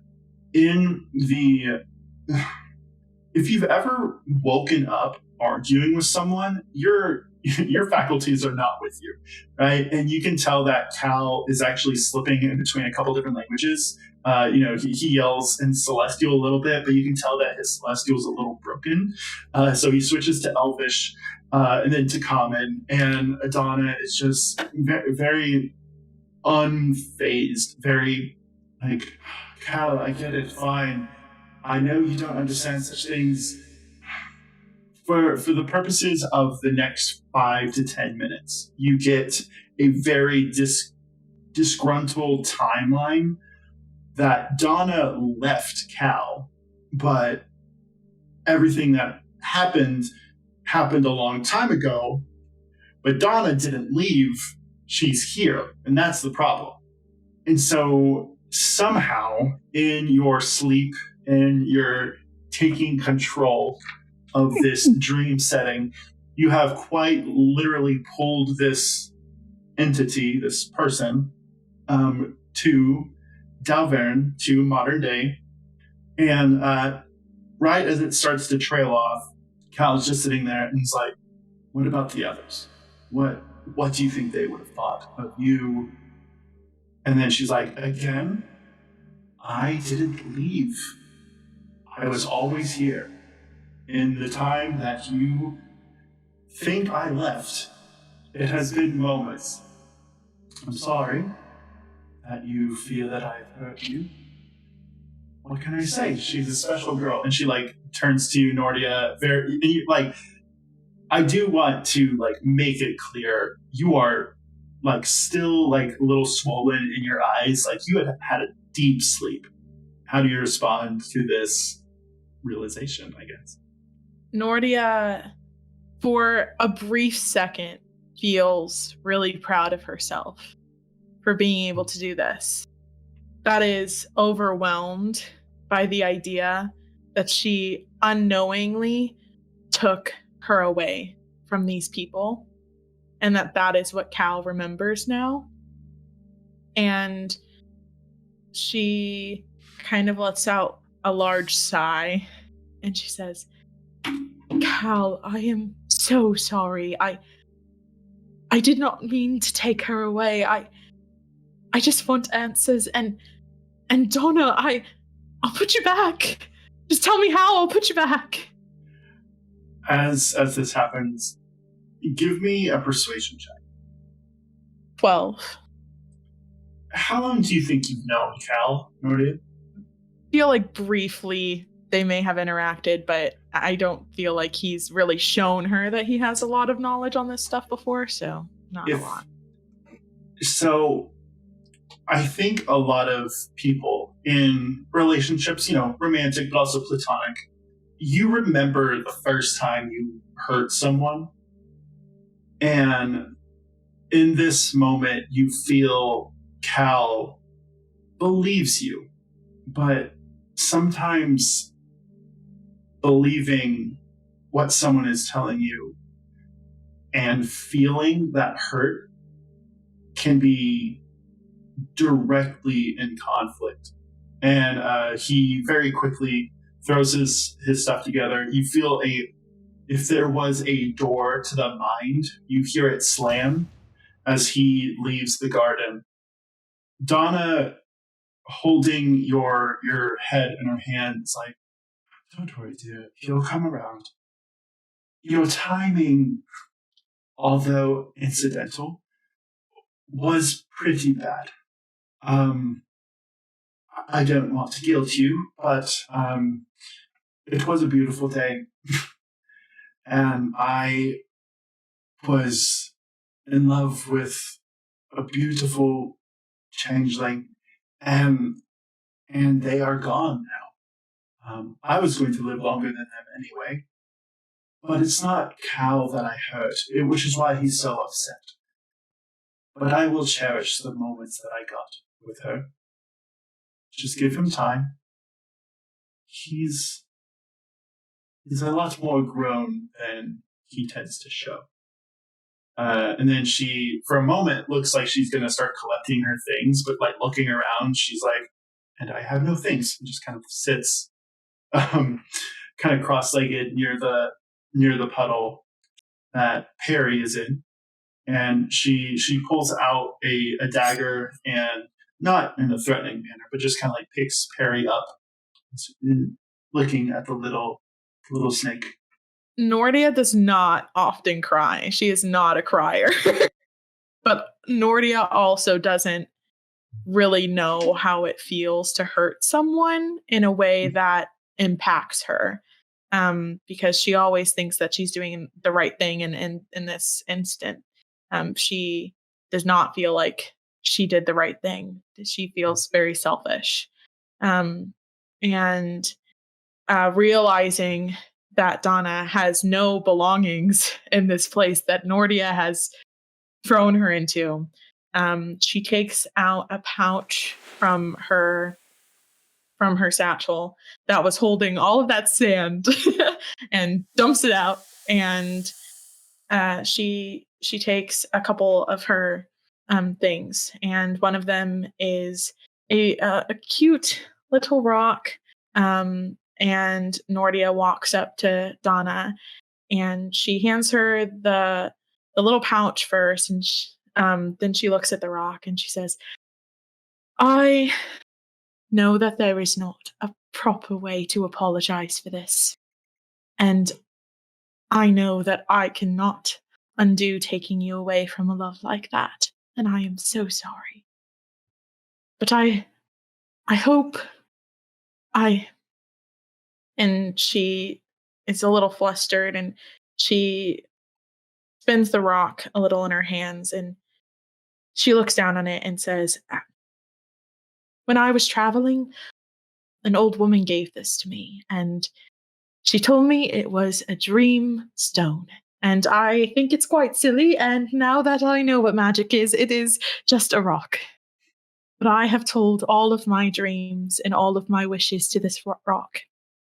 And I took away all of yours. And she closes the rock in her hands and puts it into the pouch that she's handed to DAWNA and says, I cannot make up for it, but I will try. Gunner starts to get up. You can hear Cal in the shop, kind of almost as if he was standing at the door. DAWNA, for a second, looks like she's going to refuse. And for a moment, you think you see a tear. Yeah, yes, quite right. And she puts it in like the inner pouch, like just below her plate armor. She's like, I understand. I just need some time. And we'll figure it out, and it'll be a new adventure. And I'm glad I can maybe help something. I don't know. Let me talk to him. And then she gets up, and it kind of, very much like the wipe in the face type deal. She goes to talk to Cal, and it is just the three of you. Gunner for a moment is like standing there and like has all his things. He also doesn't have a lot of things with him. and he's just standing there with the sword, just kind of, I suppose I'm going to, right. Goes back outside. Thank you. Yeah, yes, quite right. Yes. And as he's like backing up, you hear, Lady from your position, you're able to see a very hurried Artie coming through the doorway with a little, almost like a milk carton full of just like breakfast assortments, almost like breads and meats and that sort of thing. And Gunner kind of like knocks him over, and he's able to catch himself. He's like, my lady, I have food for you. Did you eat, Artie? Did I eat? Yes. Yes. Gunnar, take something to eat before you go. The two of them actually, Artie picks up some things. It's like, I'll give this to the others. And, turns out, and it's just the two of you in the garden. Well, Nortia? I'm so sorry. And Nortia starts to cry, and sits on the bed. Emma's gonna sit next to her on the bed. And Emma's not really one for touch. She's in the time that you've known her, right? She's not like, let's comfort each other, right? Like that's not how her thing.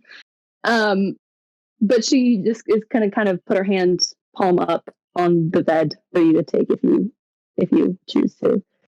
Nortia instinctively just like grabs your hand and is squeezing it so tight. As this happens, the campsite starts to lose its appearance, and the two of you are just sitting on a boulder. Still not uncomfortable, but less comfortable than the bed. And in this moment, the magic from the garden is still there, but it's dormant. It's taking a break.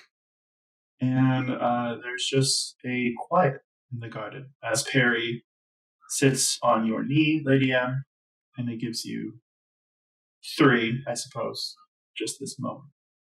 One thing about magic, Nortia, it is complicated.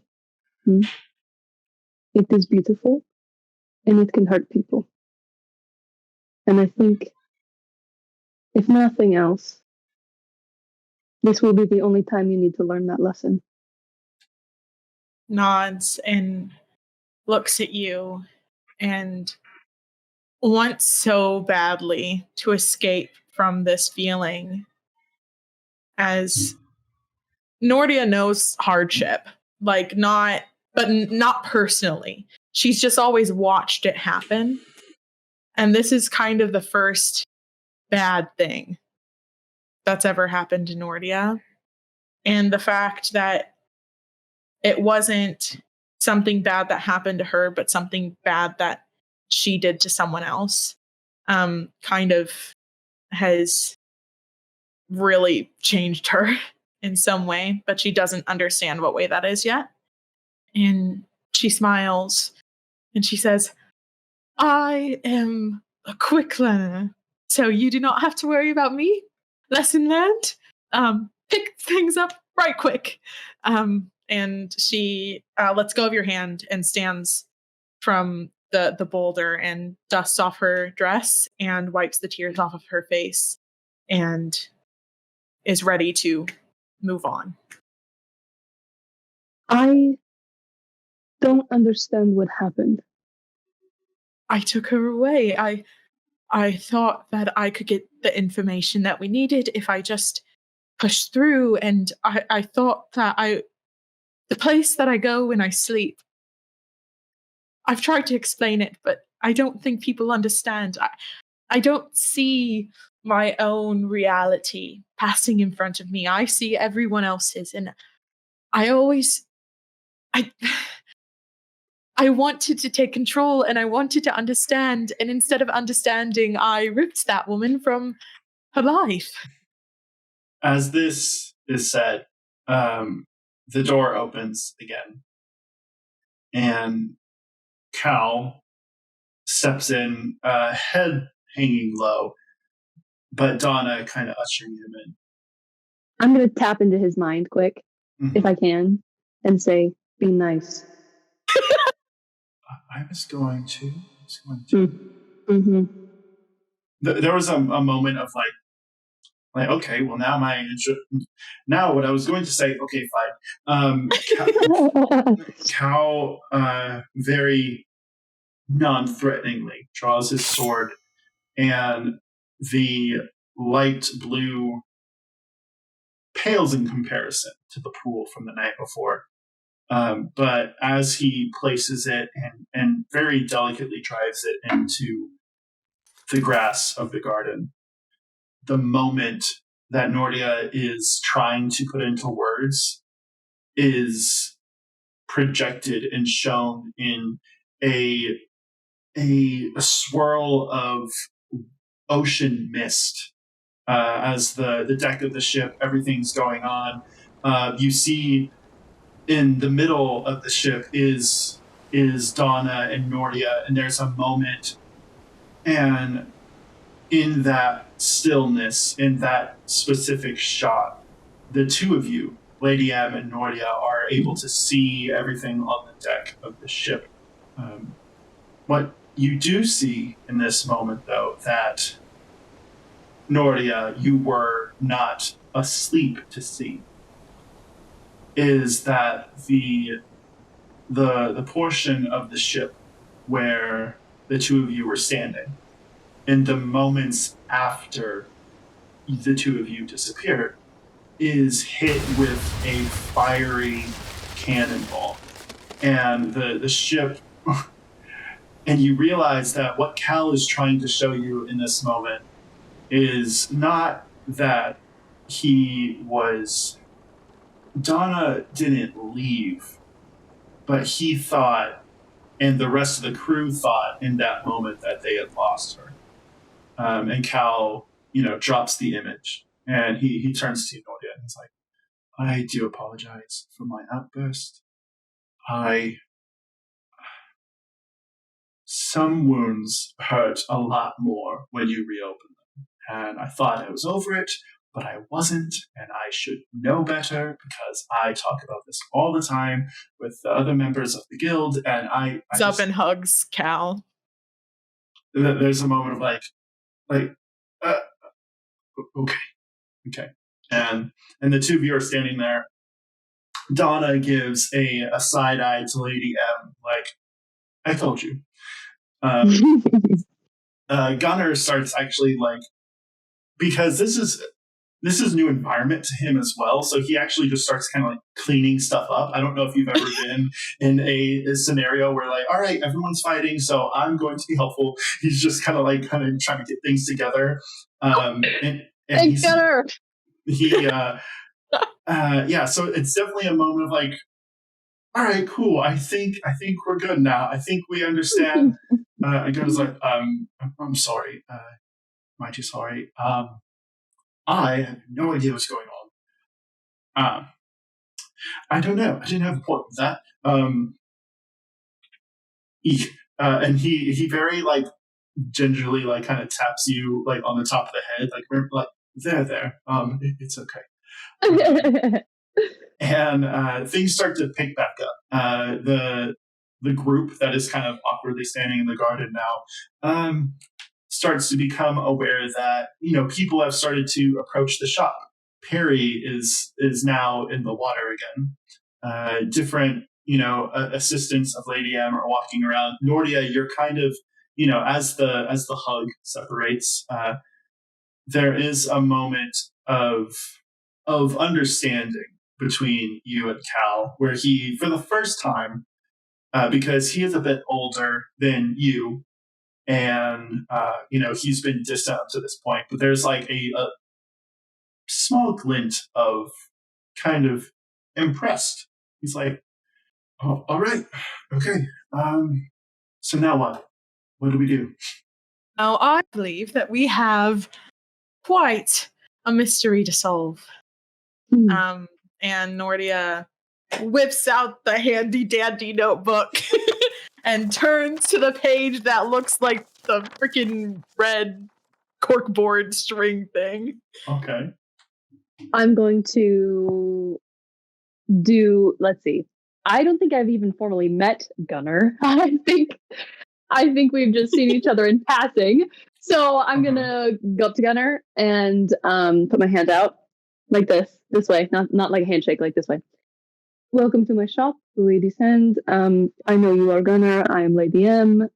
I think you will be traveling with us from now on. My lady, very quickly, and he's a bigger guy, but very gingerly gets down on one knee, and he takes with his two fingers here and his thumb. He like takes your hand and I don't know the appropriate greeting. Stand up. You've done fine. You've done fine. You've done fine. He's like, okay, sorry. Were they about to kiss? It was a moment of like, is he supposed to like kiss the hand, or is it like a shake, or it's very much one of those like, what do I do with this? So Gunnar stands back up. He's like, okay, sorry, not to add to everything, but I'm also new here. I met Cal yesterday. I think we're pretty good now. We got to talking a lot. Drinking a lot. Drinking was involved, yes. The alcohol y'all have here is a lot stronger than where I'm from. Where are you from, by the way? Where are you from? The question, I agree. Where are you from, Gunnar? Tell me, Gunnar. Where are you from? My understanding is that y'all don't have the same moons that I'm used to. I tried explaining it in my tongue. Apparently, this is not common where I'm from. The language that we are speaking is not quite, it's more of a dialect from the time gone by, if that makes sense. And you can see that he's trying to answer the question, but it's very much someone trying to explain something in like the third language that they speak. I can tell you I come from east, but looking up at your sky, y'all have a different star than I'm used to. So I don't know. I don't know. I don't know how I got here or where I'm from. Really, it's a bit of a blur. However, I did remember yesterday that I came here chasing General Ogden. And as the DM, I'll say it's OGDEN. Is that name familiar to either of us? Nortia, if you can give me a religion or a history check. Ow. Oh, come on. Is this kind of any sort of way magical at all? Can I give the help action, even though I don't know anything? You know what? You've been around a while. I'll say yes. Yes. Ow. Okay, that's so much better. A dirty 20 versus a 6. Yes. So I will say for flavoring of what is happening, Gunnar, and he's trying to find the words to describe the person that he is chasing, or he was chasing, and he kind of stumbles. General, like the words, again, not common tongue, so he's trying to find the word for general, but Ogden, Nortia, doesn't really ring a bell, but Lady M, you would remember that Ogden is the name or the moniker of someone who bought a poison from you within the last week or so.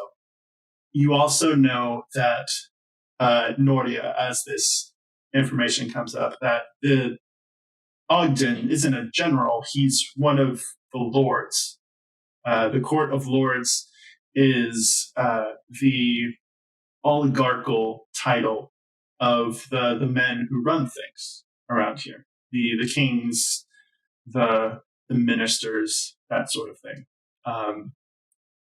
And Nortia, with a dirty 20, I'll say that you do remember that everything you've heard about Ogden has been reminiscent of a dirty person, like someone who he always manages to get out of the warden's jurisdiction.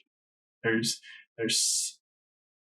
almost a kingpin, a ringleader, a tycoon, if you will, when it comes to some of the under-city stuff.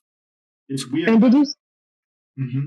Go ahead. I was just going to ask, did you say somebody he bought a potion or a poison from me, or someone bought someone for him?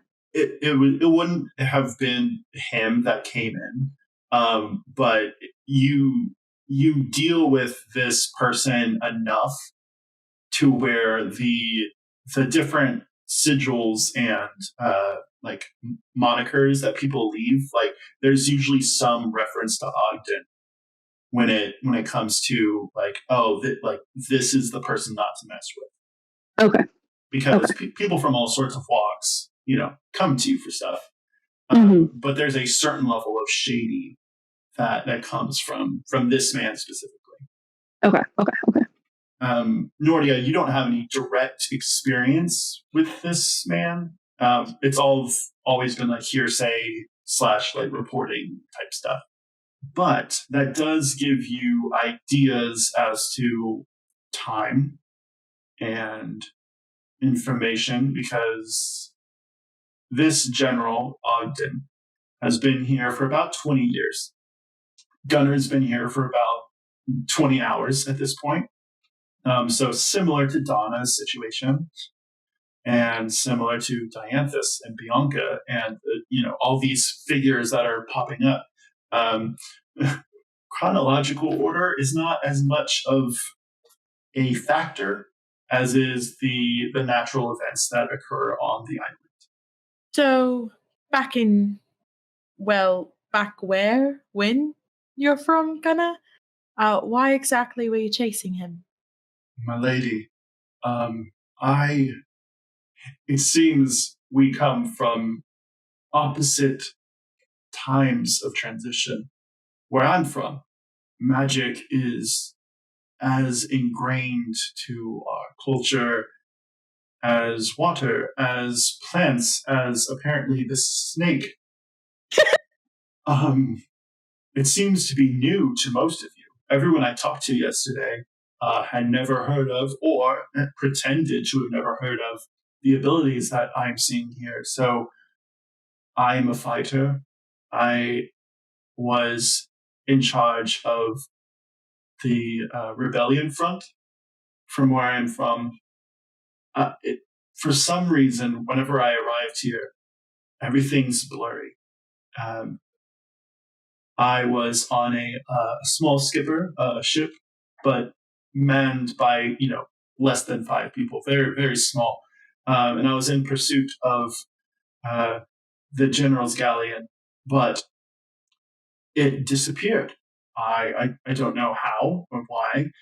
And in my pursuit, apparently, I was in front of the rest of my unit, and I broke through whatever it is that brings people here. And my ship crashed, and I met some fish fellow, and now I am here. And I would love to be more helpful, especially after yesterday. I know I put you in some dangerous situations, and I do apologize deeply for that. But I am trying my best. But yes, hopefully that is helpful. Nortia steps towards Gunner.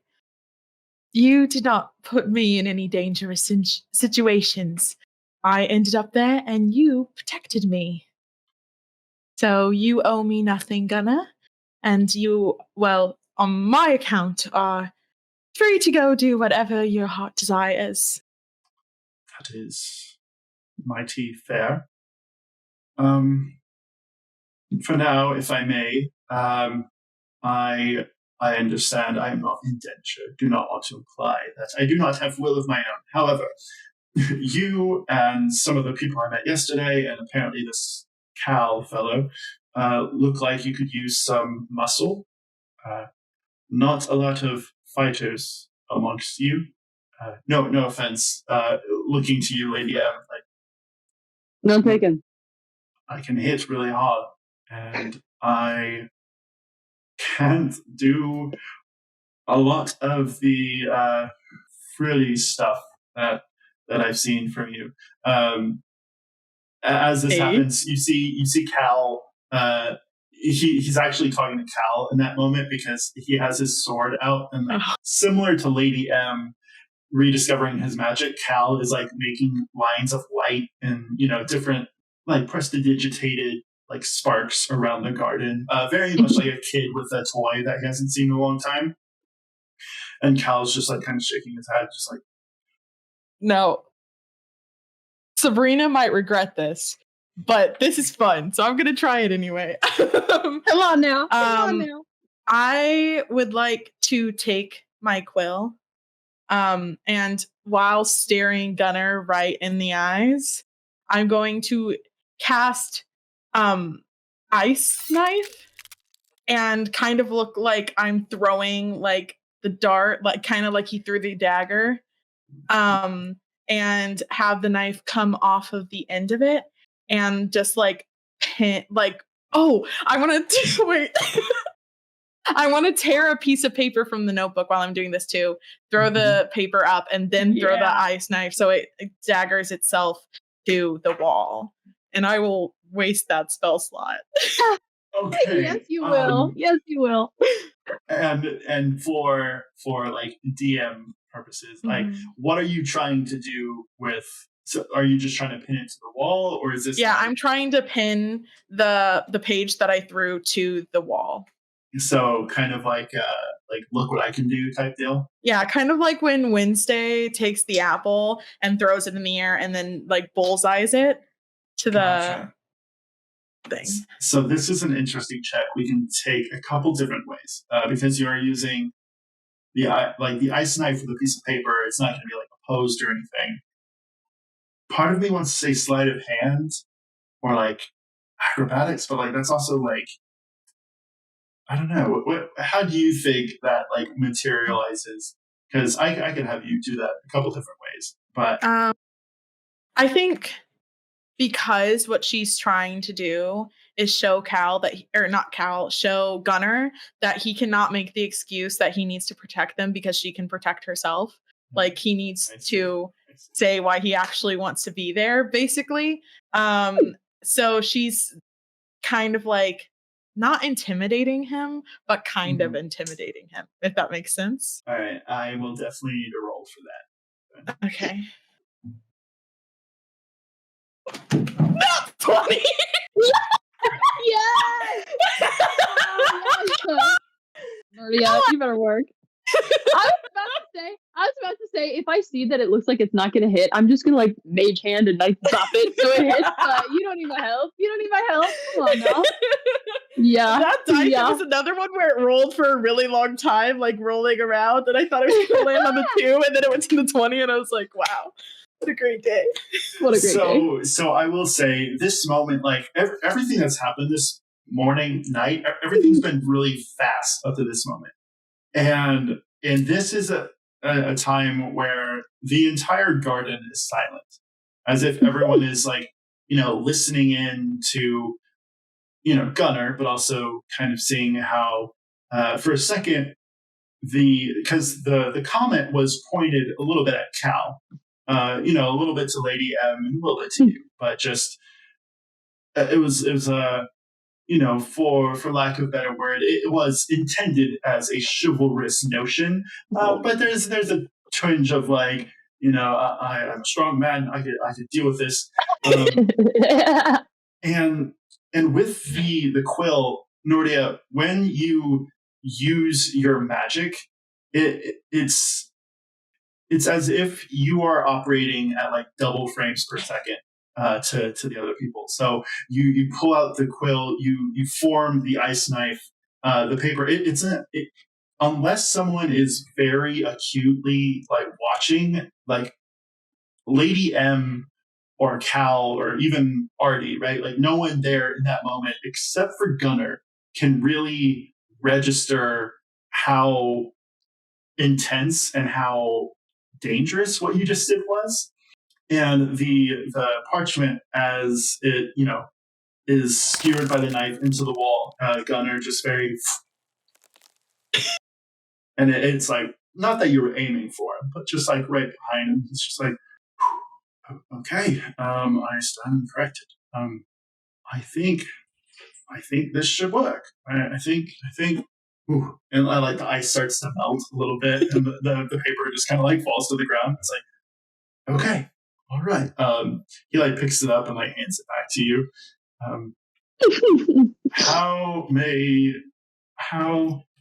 And while he's fumbling for his words, Cal kind of like puts his hand on his shoulder. He's like, "Don't worry, buddy. We've all been there. Both of you, Nortia, Lady M. I think we all need a change of scenery. At this point, everyone's eating, having something to drink for like the morning. Cal does look to the pond and he's like, is that snake? Is he looking at me? Did you know that he talks? He really does talk. That wasn't... He does. He really talks. Perry, Bless. say something. At this point, Perry's like looking at you and like for a moment feigns like he can't. Perry, And don't do this to me, Perry. And Cal's like, hold on, and he goes and he pulls out a decanter, like a water holding. It's clear, and he scoops it from the puddle, and he's like, "Let me help you out, little one." Kind of puts him in, and he's like, "Hello, yes, sorry about that. Apparently, it's just with the water. I didn't quite understand. I tried talking to Cal. Cal was talking a lot to me. It was very. He would not shut up. It's all in your head, and it's a very one. He is a bard or something. I'm not quite sure how that works. It's human folk, honestly, are too much sometimes. Human folk, am I right? No, we have a lot to talk about, you and I, Perry. We need to have a tea date sometime. As this happens, Cal's like, okay, sorry. Hands you the decanter of endless water. You have like a little snake in there. He does turn to you, Nortia, and he's like, I'm sorry, I promise I don't play favorites. You must understand, up until about 5 minutes ago, I was rather short with you. Anyway, he puts 50 gold in your hand, and he's like, Gunnar, come with me. And the two of them leave, and you could hear Cal and Lady M. He's done this before. Whenever he's like trying to get out of a conversation, but like he actually goes and starts selling to some of the people in the shop. Just kind of like okay, I'm going to make myself useful again. Donna is standing there, and she's collected herself. She's like, yes, you'll want to watch out for, well, I guess all of them. But Cal means well, but he's very all over the place. And the snake's pretty cool. But it seems like you have some things to look into, to discuss.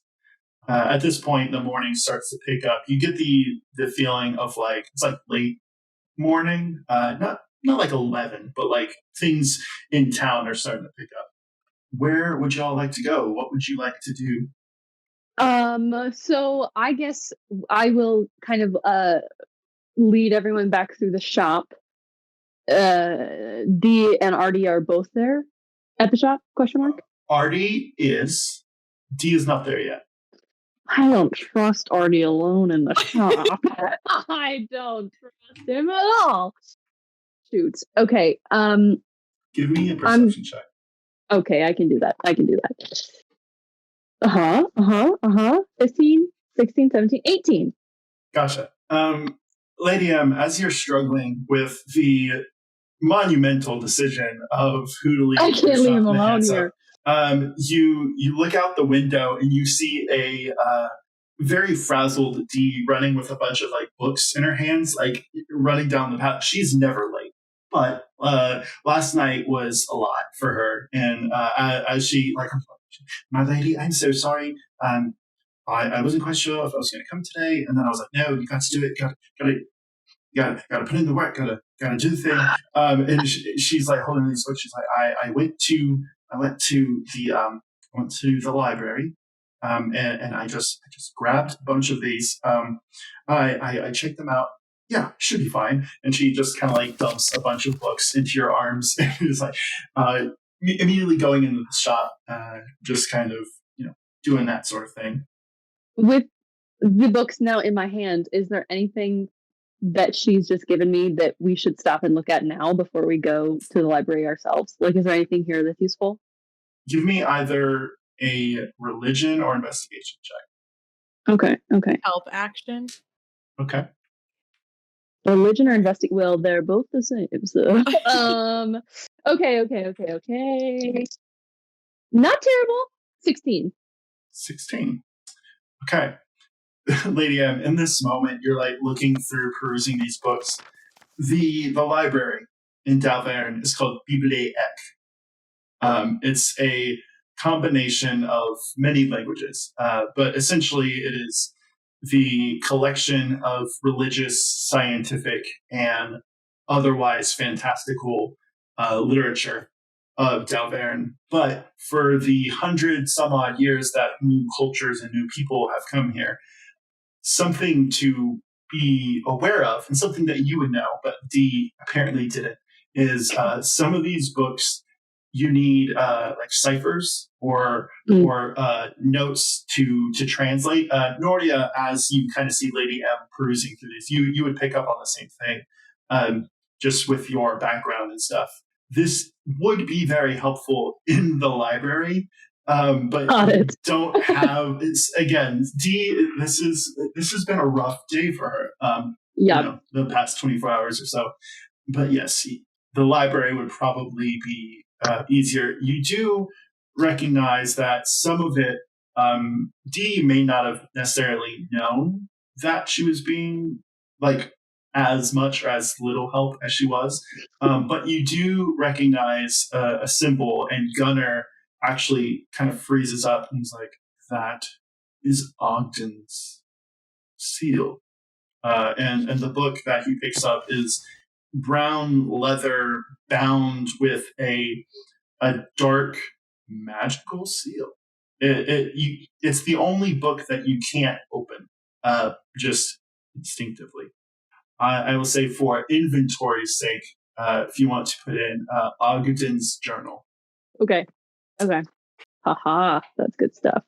And that can be Ogden's journal. Whichever of you want to hold it. I don't probably have a place to hold a book, whereas you probably have book holding places on your person. So we can't just it doesn't just open, but does it seem like maybe I could crack this puppy open if I figured out a way? Is this a little puzzle, Caleb? I love a little puzzle box.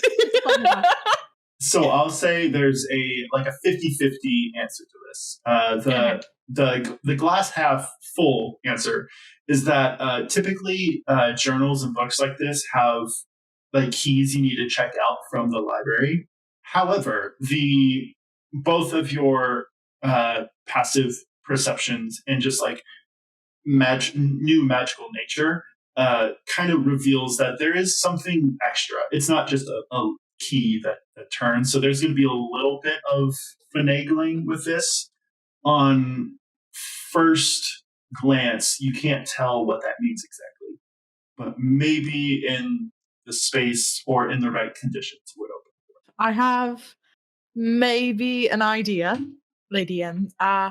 My dad is a leather worker, and has bound many of books before.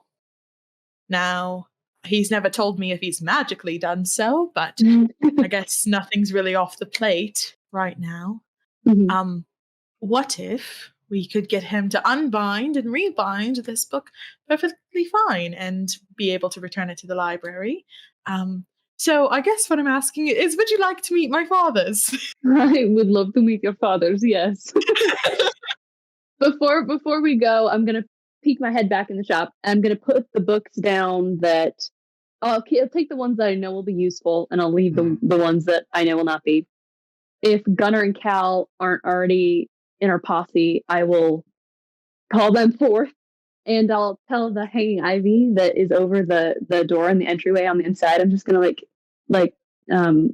palm a leaf gently and be like, "You listen to Dee while I'm gone, all right?" As you do this, Artie kind of pokes his head behind a shelf and is like, my lady. And as he's doing this, the same plant that was messing with him the night before has already started like pulling his hair a little bit. And you leave Artie alone. Thank you.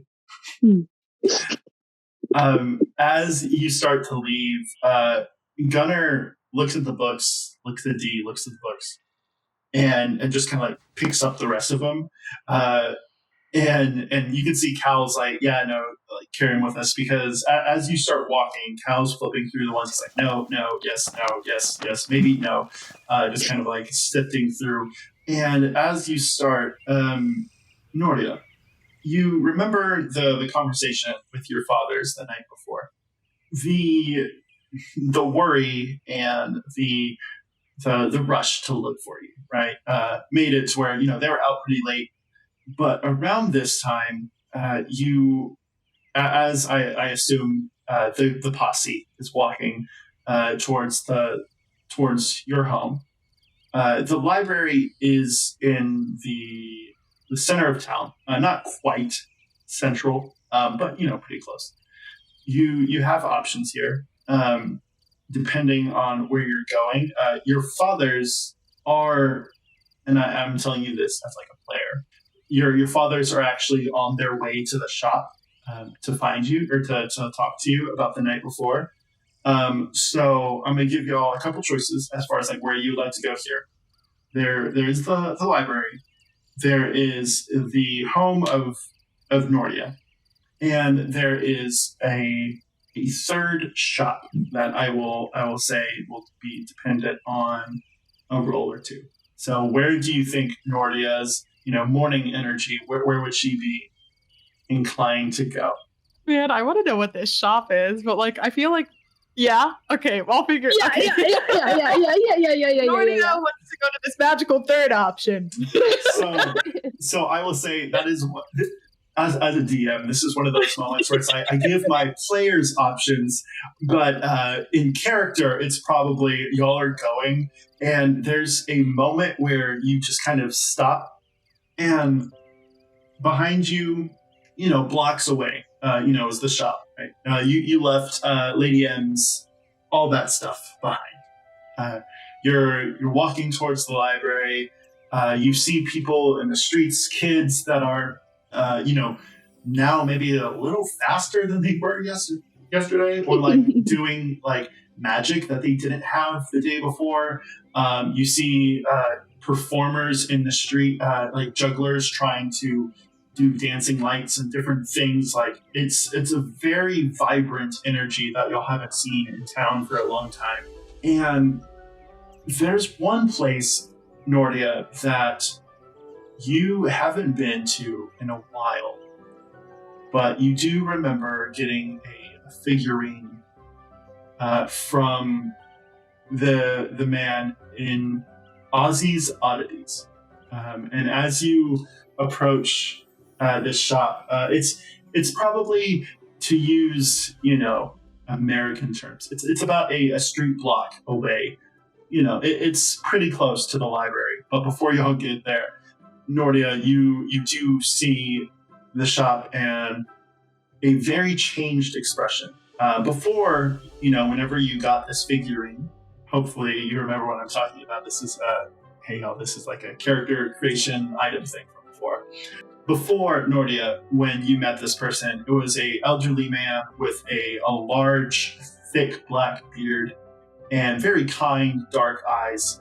But as you walk into the shop, you see a hulking man, right up to 7 feet tall.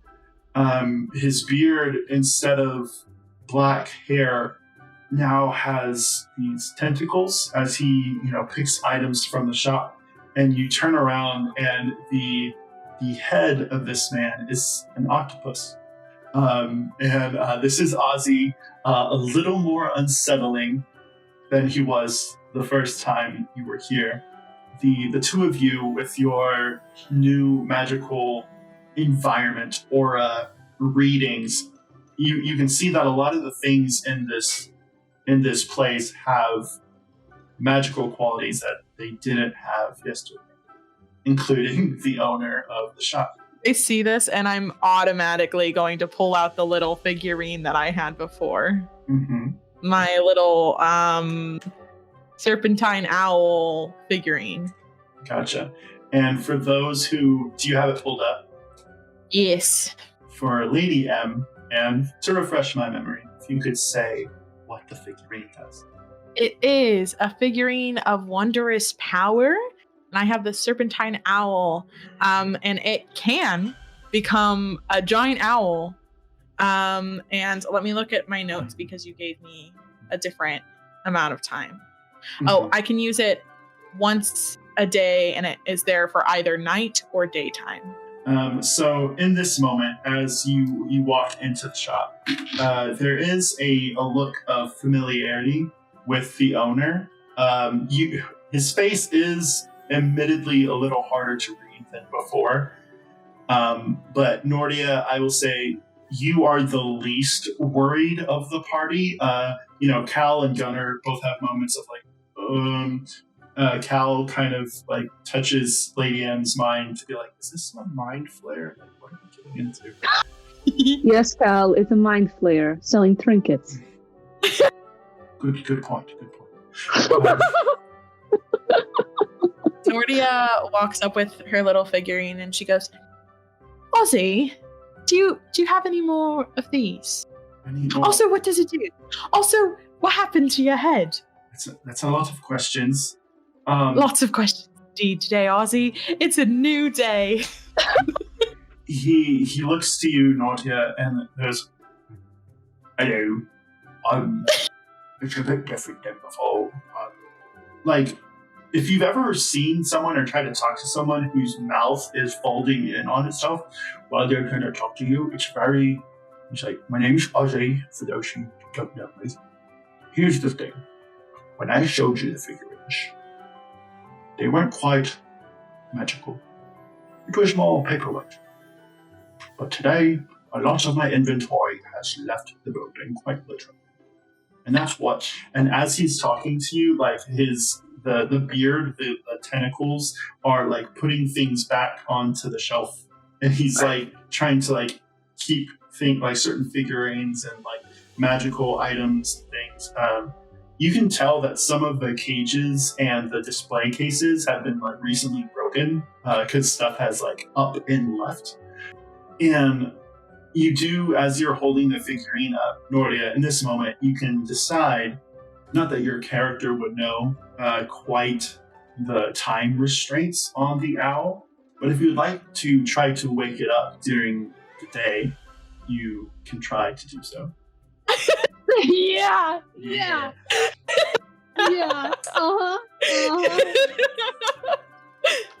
If you could give me an animal handling check. Oh, fuck me.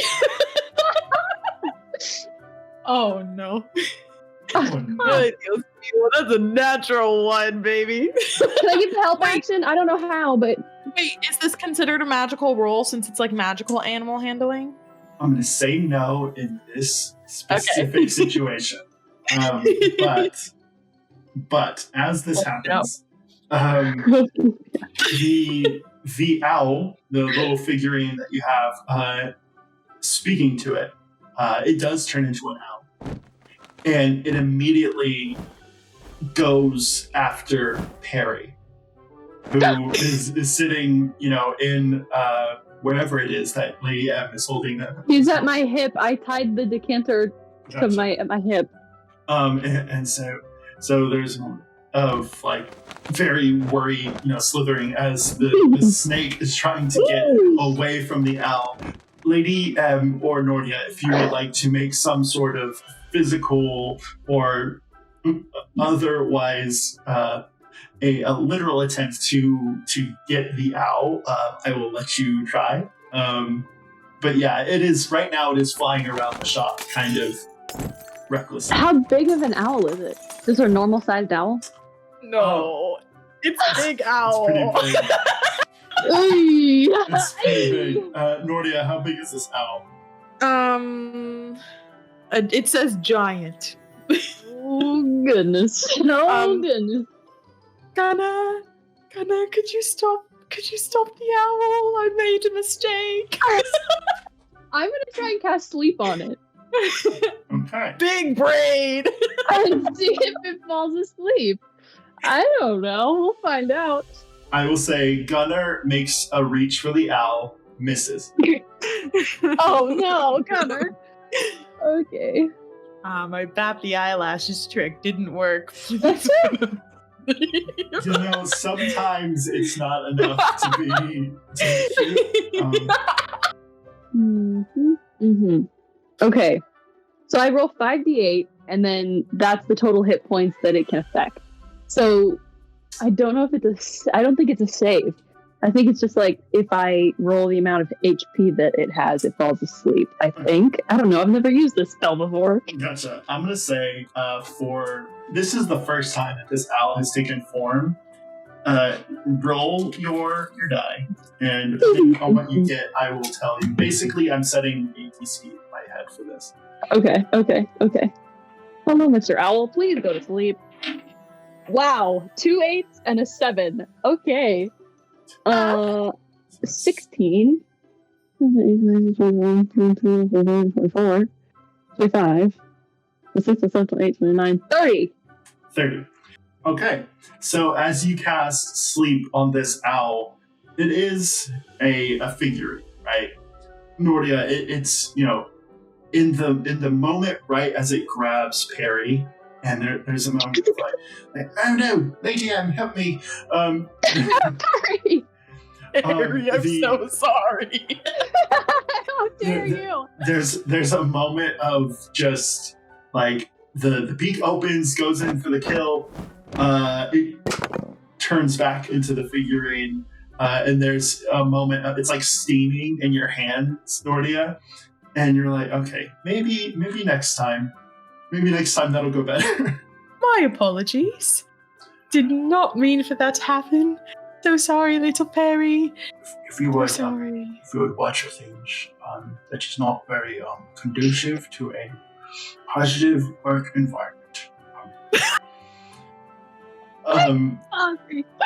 As this happens, the hands of this man are mostly humanoid, but like the fingers are a little flimsy.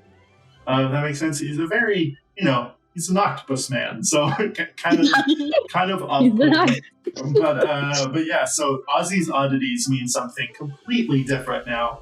But as this happens, you're like, look, I don't have any more of the figurines yet. Shipment was supposed to come in this morning with everything. It's been a little crazy lately. I do have a collection of sorts. And as he goes, he starts to kind of pull things out. I will say, for the purposes of this, if I could have both of you roll, you're going to roll for yourself and the respective party friend. So Lady M and Cal are rolling. Love it. And then Nortia and Gunnar are rolling to kind of get a gander of interest at the items of the oddities that are in this shop. Respective party Respective friends. party friend. I love it. Are we just rolling d20s? Yes, for both. Okay. For both of you. Respective party friend. It's like, It's not good. For Nortia, I got a 19, and for Gunnar, I got a 5. gotcha. I got a 5 for Cal. That's funny. And I got a 1 for M. Oh no. Yeah. We can't all be winners. That's my second nat 1. I haven't rolled a nat 20 this whole campaign. Wait, you just say not one? Yes. Okay. Then I have 4 items based off of your rolls. She said, "Don't make me say it again." Don't make me say it again. You had a what? Oh, what now? I actually need to make a note of that. No. No. There's a in-game consequence for that later on. You didn't have to look directly at the camera when you said that. But I You did. didn't have to do that. I needed everyone at home to know. Caleb, if you have anything, it is the audacity. No way. Literally. Oh boy. All right. It'll be great. I'll roll like 7 nat 20s next session. It'll be great. Yeah. It's a good time. I will I'm say- sending all my nat 20 energy to you right now. Thank you. Thank Of you. course. I got the one that I needed, and that was to be her. Yeah, that was So- good. That was good. You could have rolled nothing but a 20 on that. Come on now. Come on now. Come on now. So I'm going to say, for the purposes of this, right? In my in-person game, I usually lay out all of my items and, kind of like barter with all of that. Specifically, right now we have on the Nat 1, Lady M, you find a book and you don't know what the book does. And I will say to most of the negotiating of price is going to fall to Nortia. Because with that, you're just kind of like, Lady M, you have some strange things in your shop, but for whatever reason, Ozzy just doesn't really. I don't like you very much. Sheesh. I will say for Nortia, I do give you the choice between 3 things. Okay. This is unfair. There's a scroll. Okay. There's a scroll, a ring, Okay. and a bottle of glue. A bottle of gloop? Glue. Glue. Yes. And I would say at this point, if you would like to choose between the 3, whichever catches your eye, the scroll, the ring, or the bottle of glue. Man, Sabrina's brain says glue, but Nortia would go for the scroll. Gotcha. Okay. So, Oh God, I want to know what that bottle of glue is. I know. We're gonna need glue so bad. We're gonna go to your dad's and he's gonna be like, the only thing we don't have a glue. The only thing we don't have. We're gonna be like, no! It's terrible. I will say that as this happens, Complete this quest with glue. you it's like, if only I had a bottle of glue, I could have saved your father's life. Yeah. They're dead now. I will say, Ozzy, between the 2 of you, you have a little bit of a rapport with this person. Cal, you said Cal and Gunnar rolled a 5, right? Yeah. We keep them So- around because they're cute. Yeah. Uh-huh. Ozzy puts a bag together. Nortia, he gives you this. It's almost like a burlap sack of things. He's like, I'll give you everything in the bag for 75 gold. Now, Ozzy,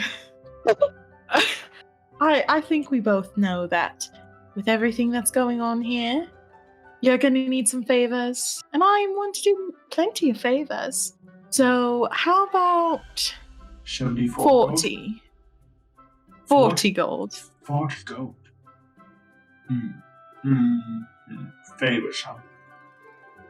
he goes to like scratch his chin, and it's like one of the tentacles kind of just.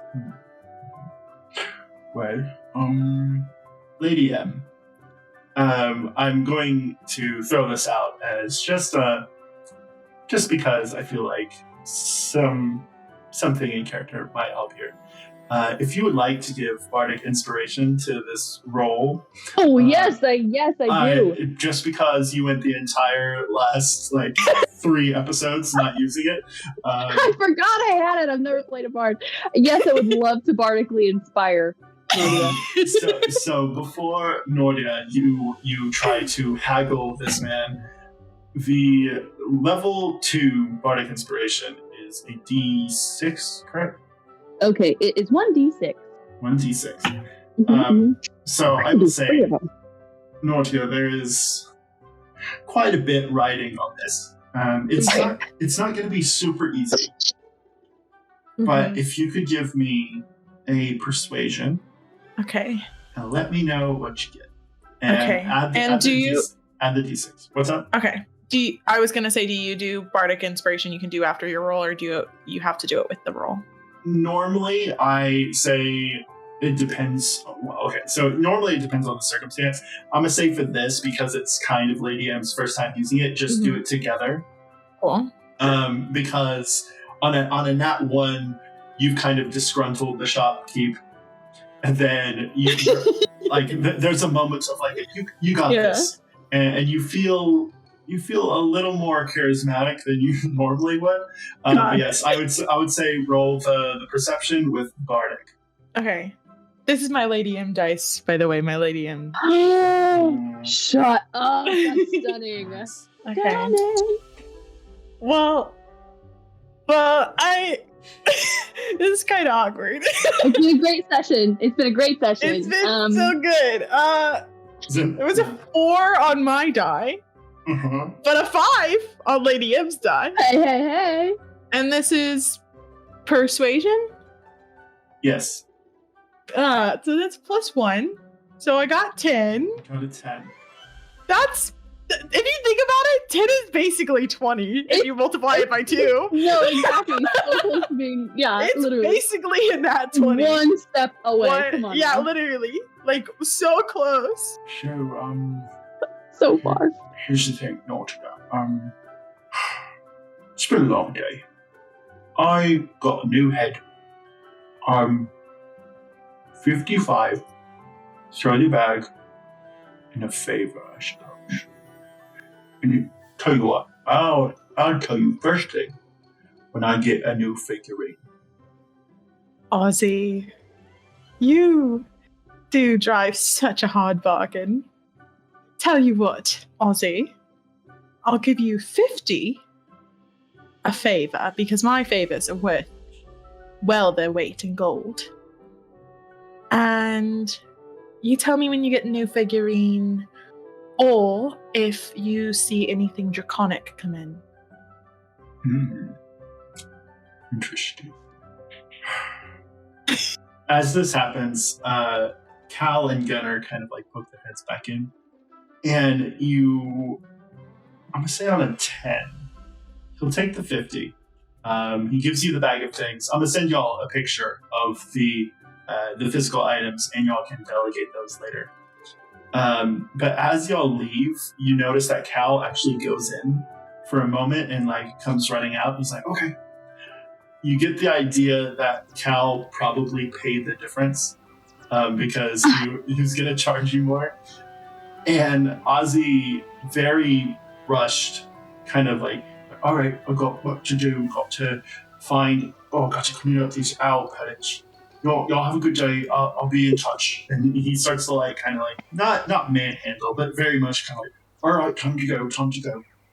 Take the 50 gold that Cal gave me back out of my inventory. Literally just gave you. As a DM, I was fully ready to like barter that down, but on a 10, I'm like, okay, you got You were so close to a 20 though. It's halfway there. You just needed.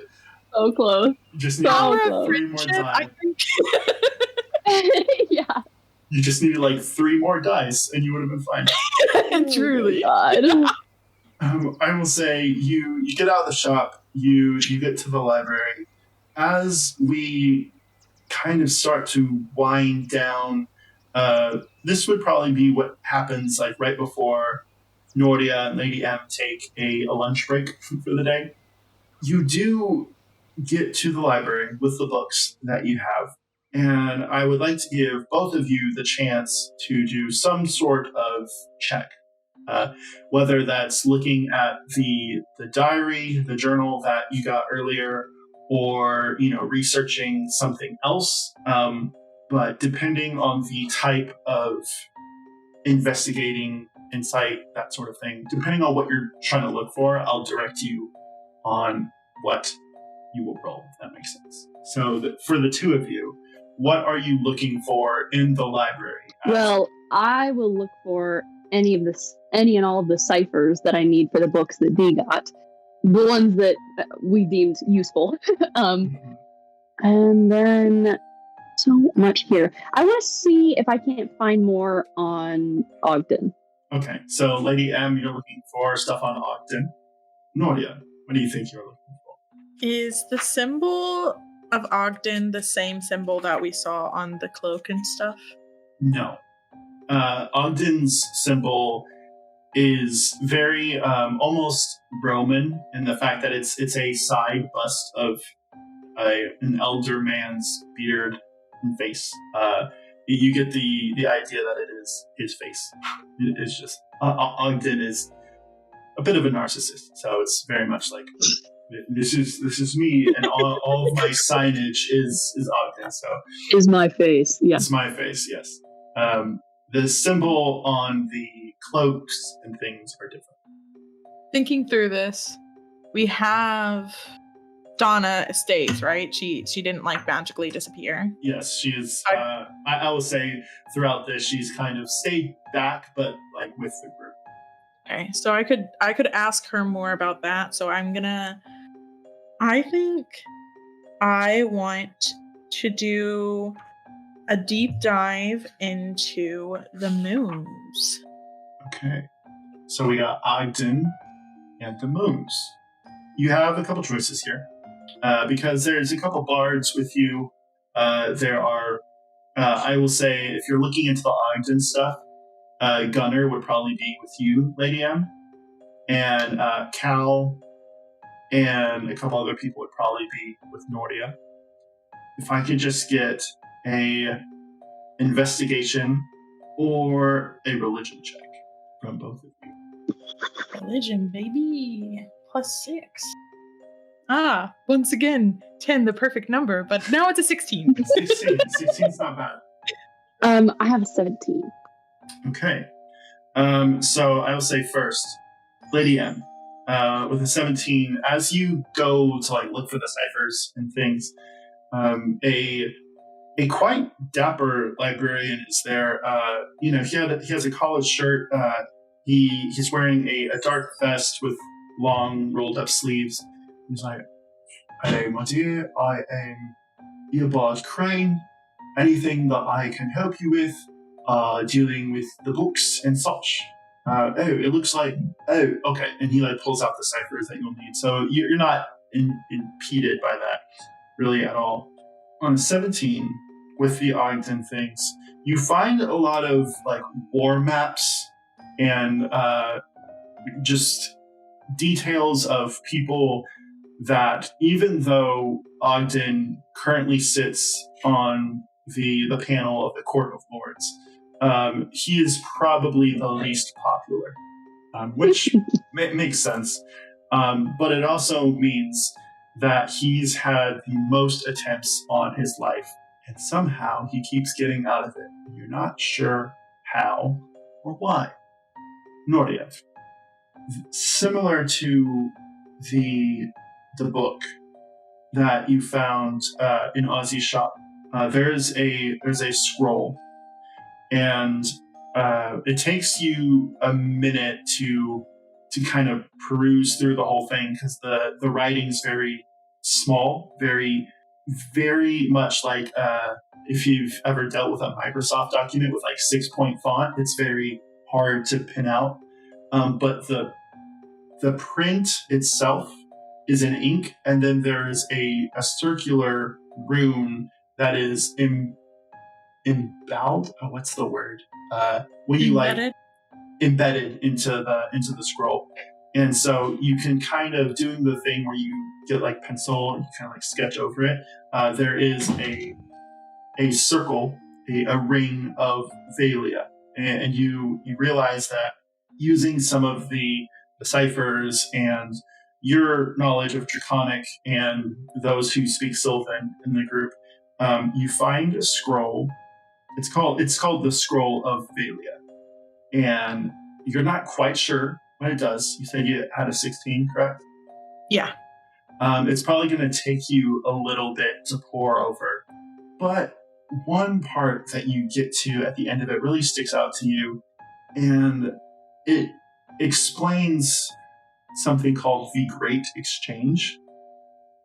And a long time ago, unspecified because, the language is tough to make out, the Great Exchange failed, and that's where the document trails off. It does give you, as a character, it gives Nortia and Lady M a lot to think about, and Eobard Crane actually comes over and he's like, look, you're going to be the only one who can read this.